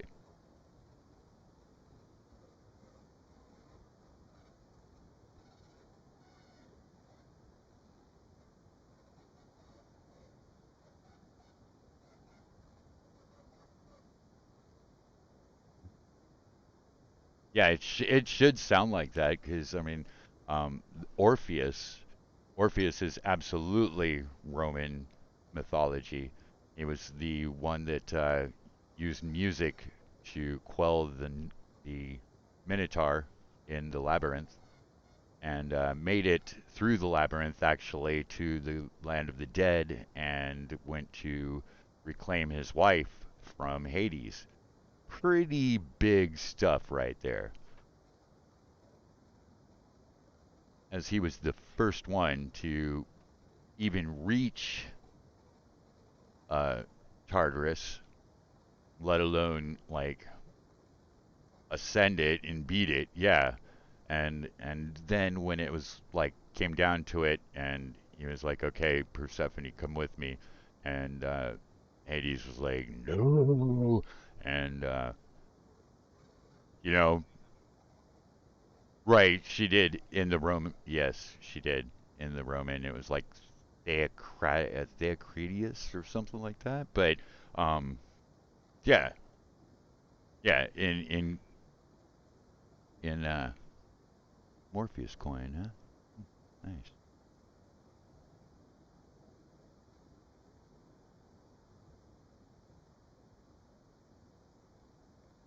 Oh, here we go.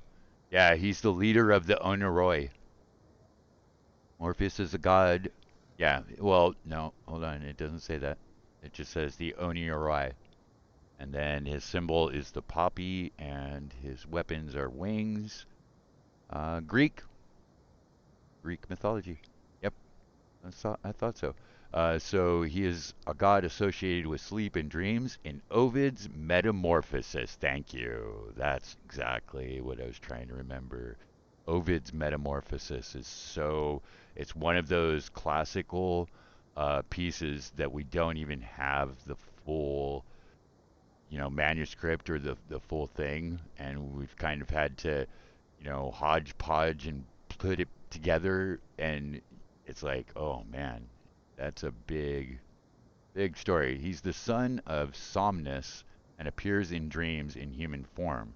From the medieval period, the name began to stand more generally for the god of dreams or of sleep. Yeah, Shay? Somnus, like insomnia, like insomnia. Yeah. Yeah, his father was a total sleeper.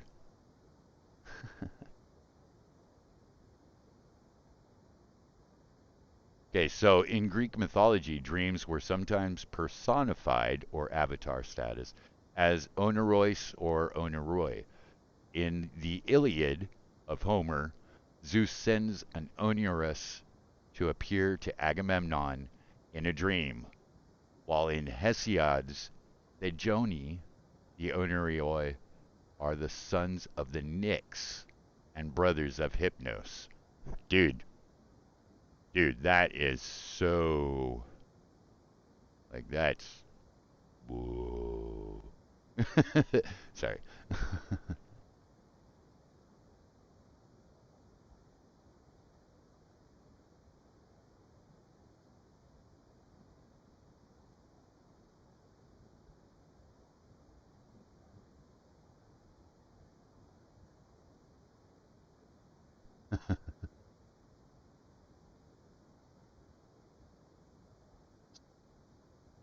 Okay, so he is going to need it for a little while until his actual um his own personal system attenuates to the time and to the linear state of time,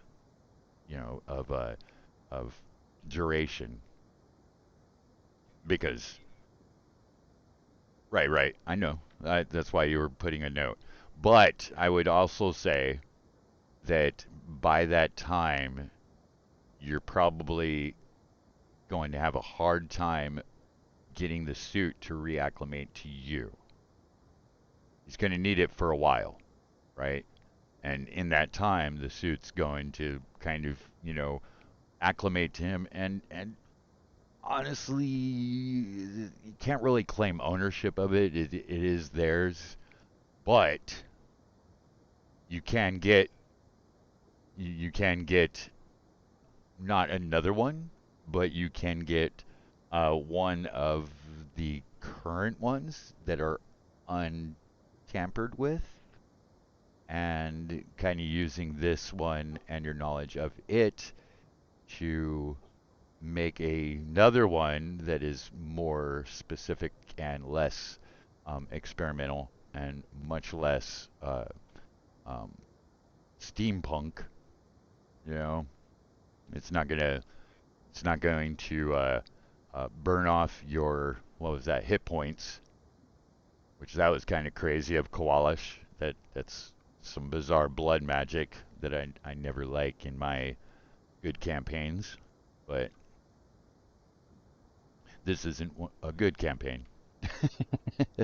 It might seem like it at times, but pay attention and you'll notice this is not a good campaign.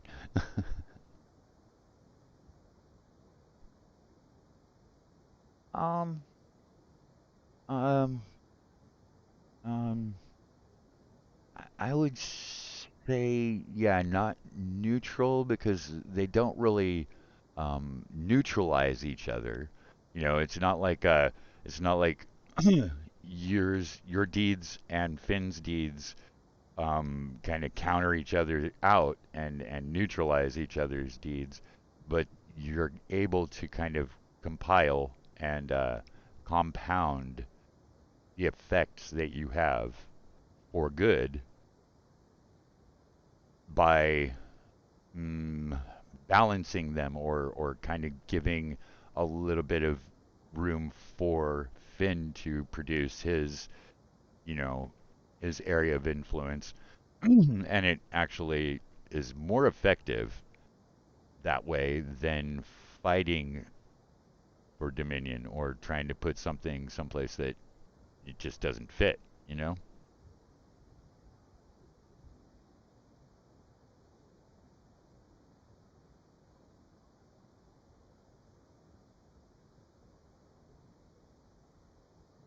So what alignment are you? Okay, what is the reason for that?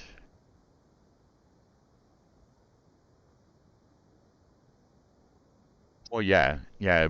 And for me, it was because you know about the alignment system.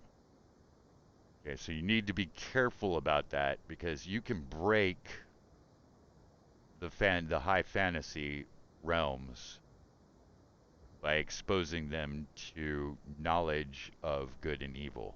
Let's put it that way. All right.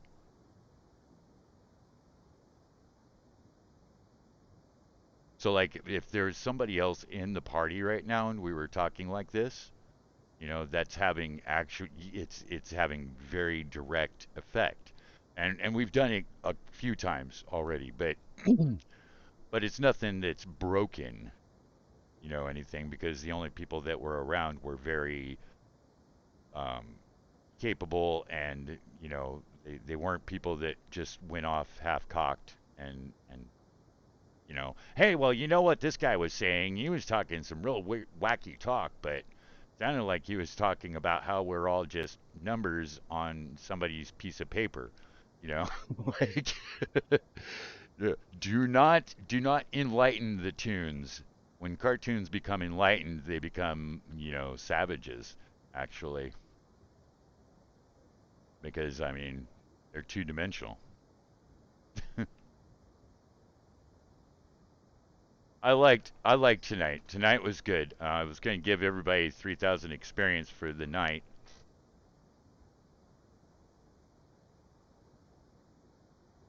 I would give you more, but you've got to step back more. You have to step back more. You have to be able to like just give the one thing and allow the progression around the group. Okay? I know it's difficult because it's like you hear the silence and then you just want to fill the silence.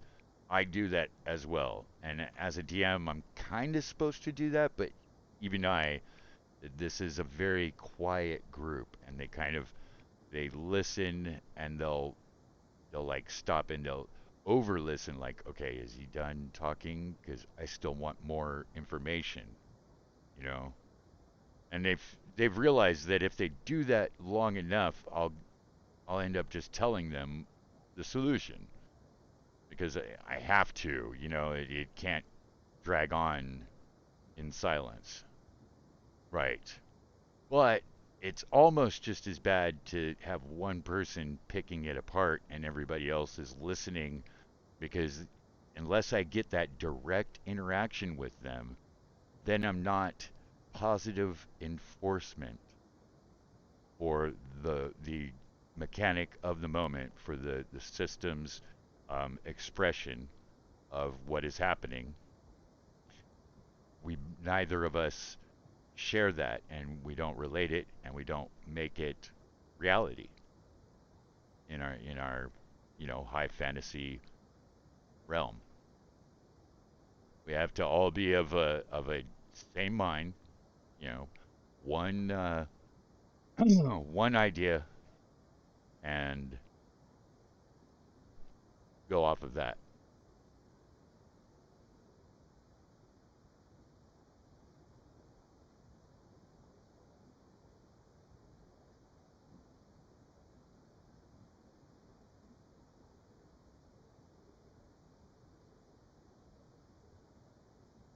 Oh yeah, yeah. That's the way this group was. This group was really bad at the very beginning. Oh my god. They would talk over each other and then they'd start fighting about talking over each other. Like it made no traction for me. I was like, so guys, um, are you sure? Are you sure that you guys want to be adventuring with each other? Because so far you're venturing against each other. Uh,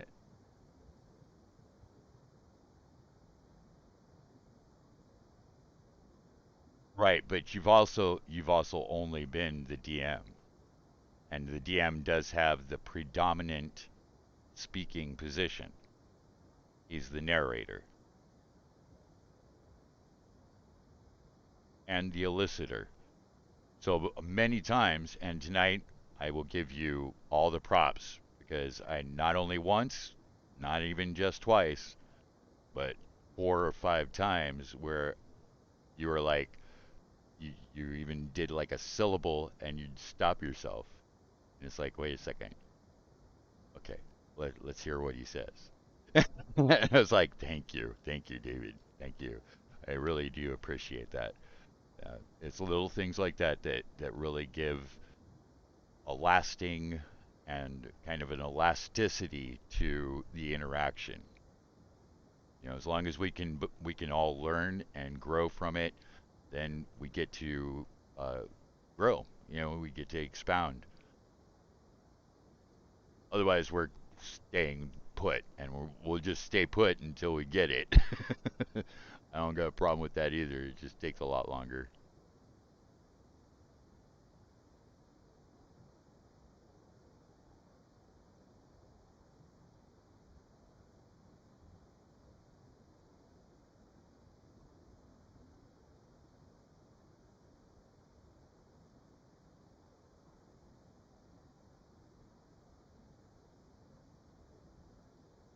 Yeah. Yeah, so let's clearly define that because we discussed something tonight that is pretty pertinent to that scenario, okay? So the difference between a godly action, right? Okay, and um, sorry, there's a godly action, there's a divine action, and then there's divine points, right? Okay, okay, so a divine action is when you've sacrificed through your domain, and um, it's all affinity with that plane or with the multiple planes that you're using, but there has to be a clear affinity between all of those forces, and that turns a godly action into a divine action. Now, if you're just doing an action as a divine being with at least rank 0, and you're doing an action that is a godly action, okay? So can you see the difference? The the divine action requires almost like a divine ritual. It's like it requires more than just saying I'm sacrificing. Yeah, right. It's more than just um, it's more you. Let's say that. So the divine actions are based on your portfolio, right? They have to all every act that you're doing in this divine action has to be in your portfolio. Okay. Let's put this into sense. So let's say you were going to um, this round. You wanted to uh, write things. So let's say the challenge is to dispose of the despot captain and remove him as an obstacle and put him in his right place and, um, make make it safe for the captain to be the captain again, right? Which I mean sounds like a big battle, or maybe just a yeah, I don't know, probably a savage conversation, but um, could be a savvy conversation too. He did seem to be a little bit more than just claws and teeth.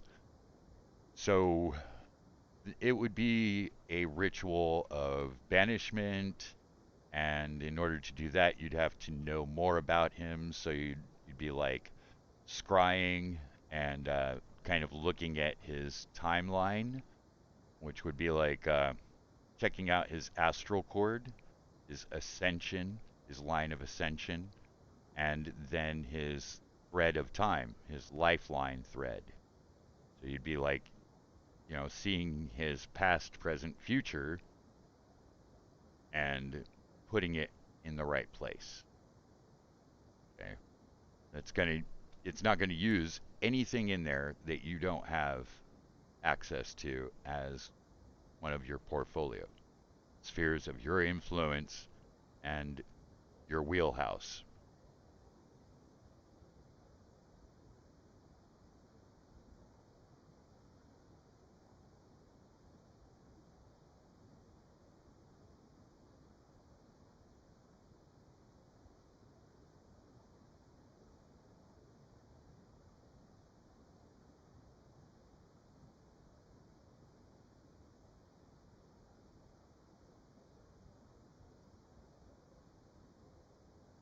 Which is still not, not a fail by any means.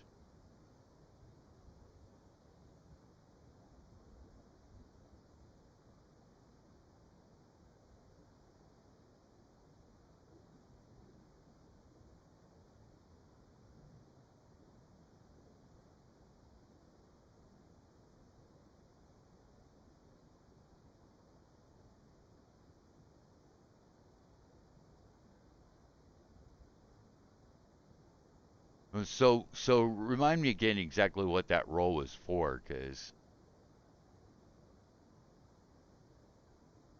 oh yeah, yeah, the contested charisma role.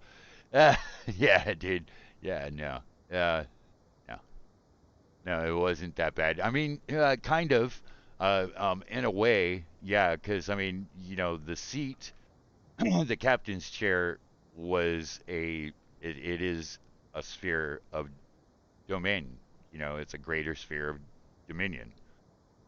And whoever has authority of that greater sphere of dominion is getting all of the vestiges of the authority and agency related to that rank and position.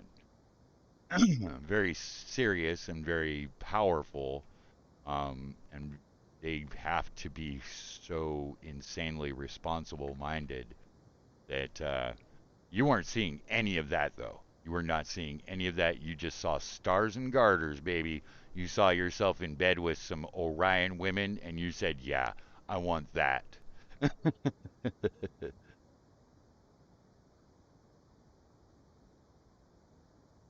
Yeah, yeah, yeah. Not just technology, but yeah, yeah, technology, strategic.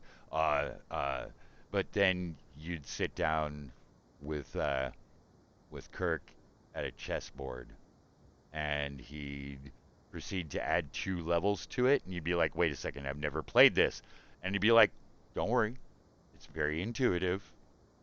We just place the pieces in the same position, um, and elevate bishops and knights 1 level, and elevate the regal 2 levels." And you'd be like, "What?" It's a three-dimensional chess, 3D chess. It's fun. It's fun. It's hard. You have to go not just 7 steps ahead, you have to go like 21 steps ahead in order to have any kind of functioning, formulaic uh, uh, approach, strategy, a real strategy. Otherwise, you're just like pointing and pecking, hunt and peck.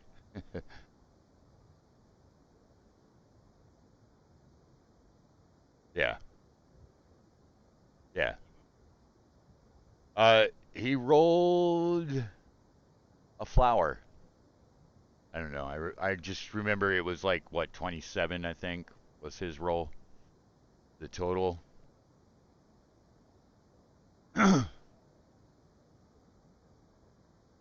Well, no, but I take him, his character, as a divine rank of 6, but it's like a different thing. It's like the same leveling, quote unquote.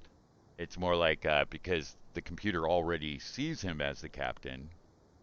You know what I mean? To the computer, he is God.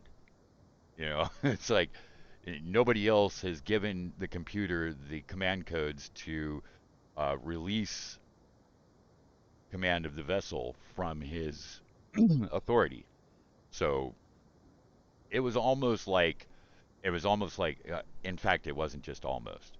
It was established that he was the captain, and that was never in contention. What I wanted to have the challenging or the charisma wrestling moment was more like the Greek male versus male wrestling type hubris, almost bordering on homo, but whatever. It's not even like that. It's more like who leads men better, who inspires people more, and in that you guys were close. In that you guys were very very close. You were like between 1 or 2 from each other, and sure you could have like boosted yours, but you acquiesced, which was even better than had you had made it because you realized, hey, wait a second, I'm fighting for something that is unnatural for me, trying to take it from someone who it naturally belongs to. And that shows me that your understanding of affinity, very, very important. Huh?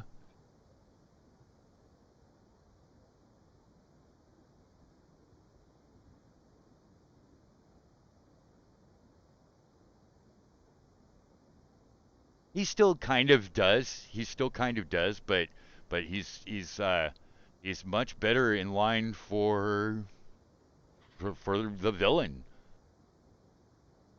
He is so much better in line for the villain. I mean, could you imagine if Khan was able to actually just stay on the ship and not try to take control of it. You know what I mean? Kind of like be a gracious, diplomatic um, presence.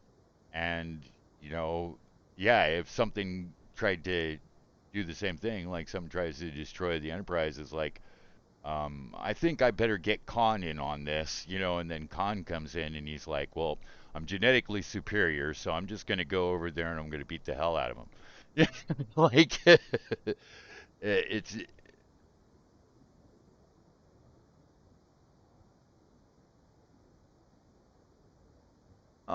so you were all kitty cat, huh? Kate, Kate, Kate Mulgrew, or Janeway, Catherine Janeway. Yeah, she actually is in this Star Trek online game that a lot of the cast actually play in. A lot of the cast play in that game, and I'm like, wow, I kind of want to get into this game, but no, it's not. It's still like kind of the mechanics of the the game aren't solid, you know, and it's very loose, and it's like a game in creation, but they've been working on it for like 10 years now. And so to me it's like they should have had it solid by now. It should be like straight up, let's take this straight to the Kickstarter, and 5 minutes later we've got enough to produce it. But no. It it's still got kind of like Cyberpunk. Yeah, and it should be much tighter in its mechanics, but it's not. It's totally not.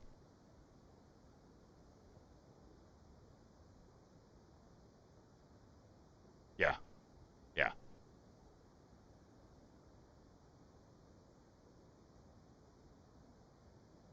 yeah. Right, because it's either PvP or character building. You know, the PvE doesn't have uh, uh, any of your deeds don't really have repercussions on the storyline. You know what I mean? You cannot truly be the hero of the cosmos, quote unquote.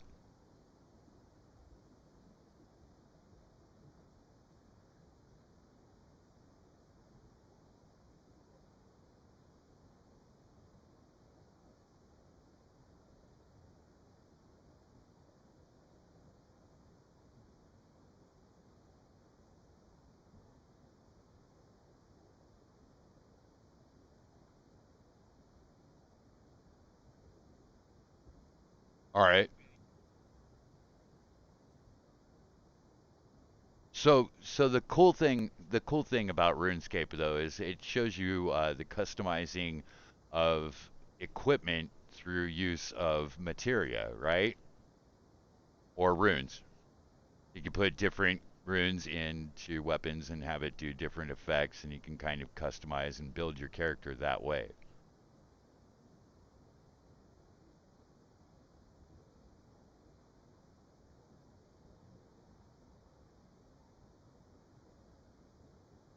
Oh, I haven't played it since like freaking she's achieved a good build. It's like now it's formulaic. You're going into a battle and you're going to do this set thing, this set stuff, and then you're not mythic, but your epic status, your 20th level character, and his. Well, there's another thing. There's another reason that you haven't used your 10th level yet, but we will get into that when you declare that as your action or your intent of action, which is necessary.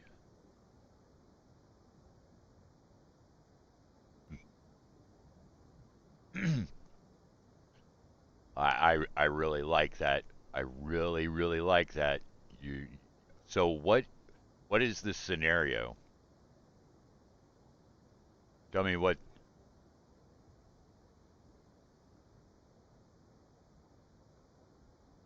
Okay, so tell me this scenario though, like enemies that are going between yours or your companion's initiative. So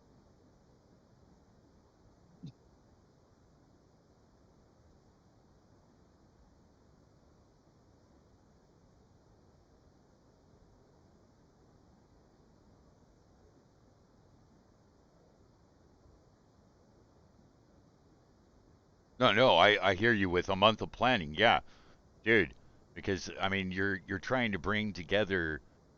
Obviously, trying to bring together things that are naturally opposing each other and don't want to exist. Yeah.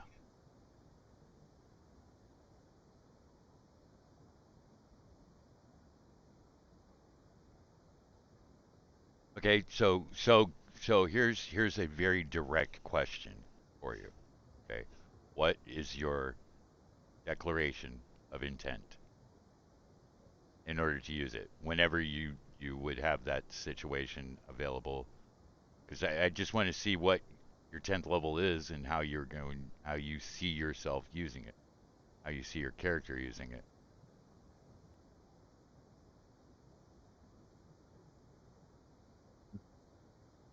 Yeah. Yeah. Oh shit. Oh shit. That is something. That is definitely something. Here, let me help you out with that.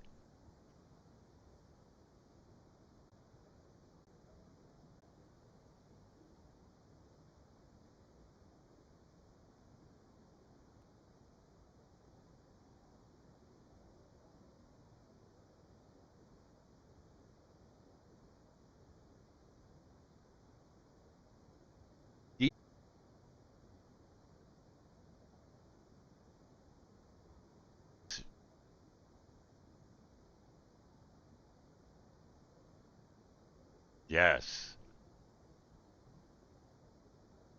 Yep. Yep.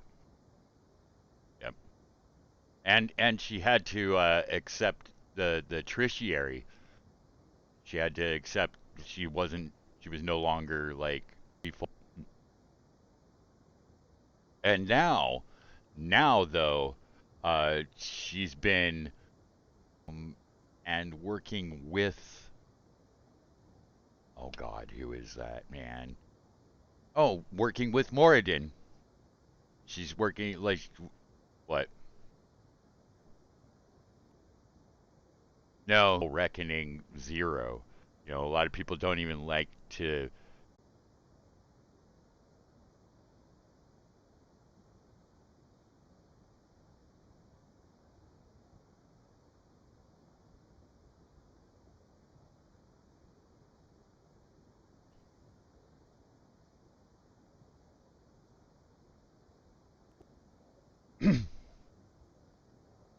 But you can provide. It's like a million followers, a million worshippers in order to become a rank six. So lots divine rank six. It doesn't seem like he's got.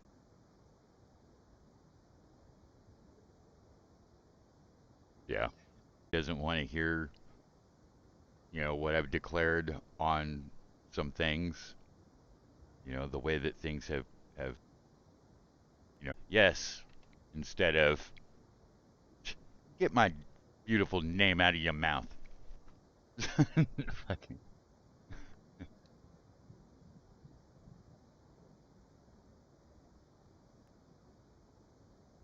yeah. Um. No, you know what? It's very likely with the mechanics that you have at your disposal. First off, Moradin does know how to program Prometheus, which neural band link. That's pretty close. That's kind of a simulated psionics, but even that, it fucks up the pilot. Oh yeah, oh yeah. Way, way easier for the adventurers to do that. Way easier for the adventurers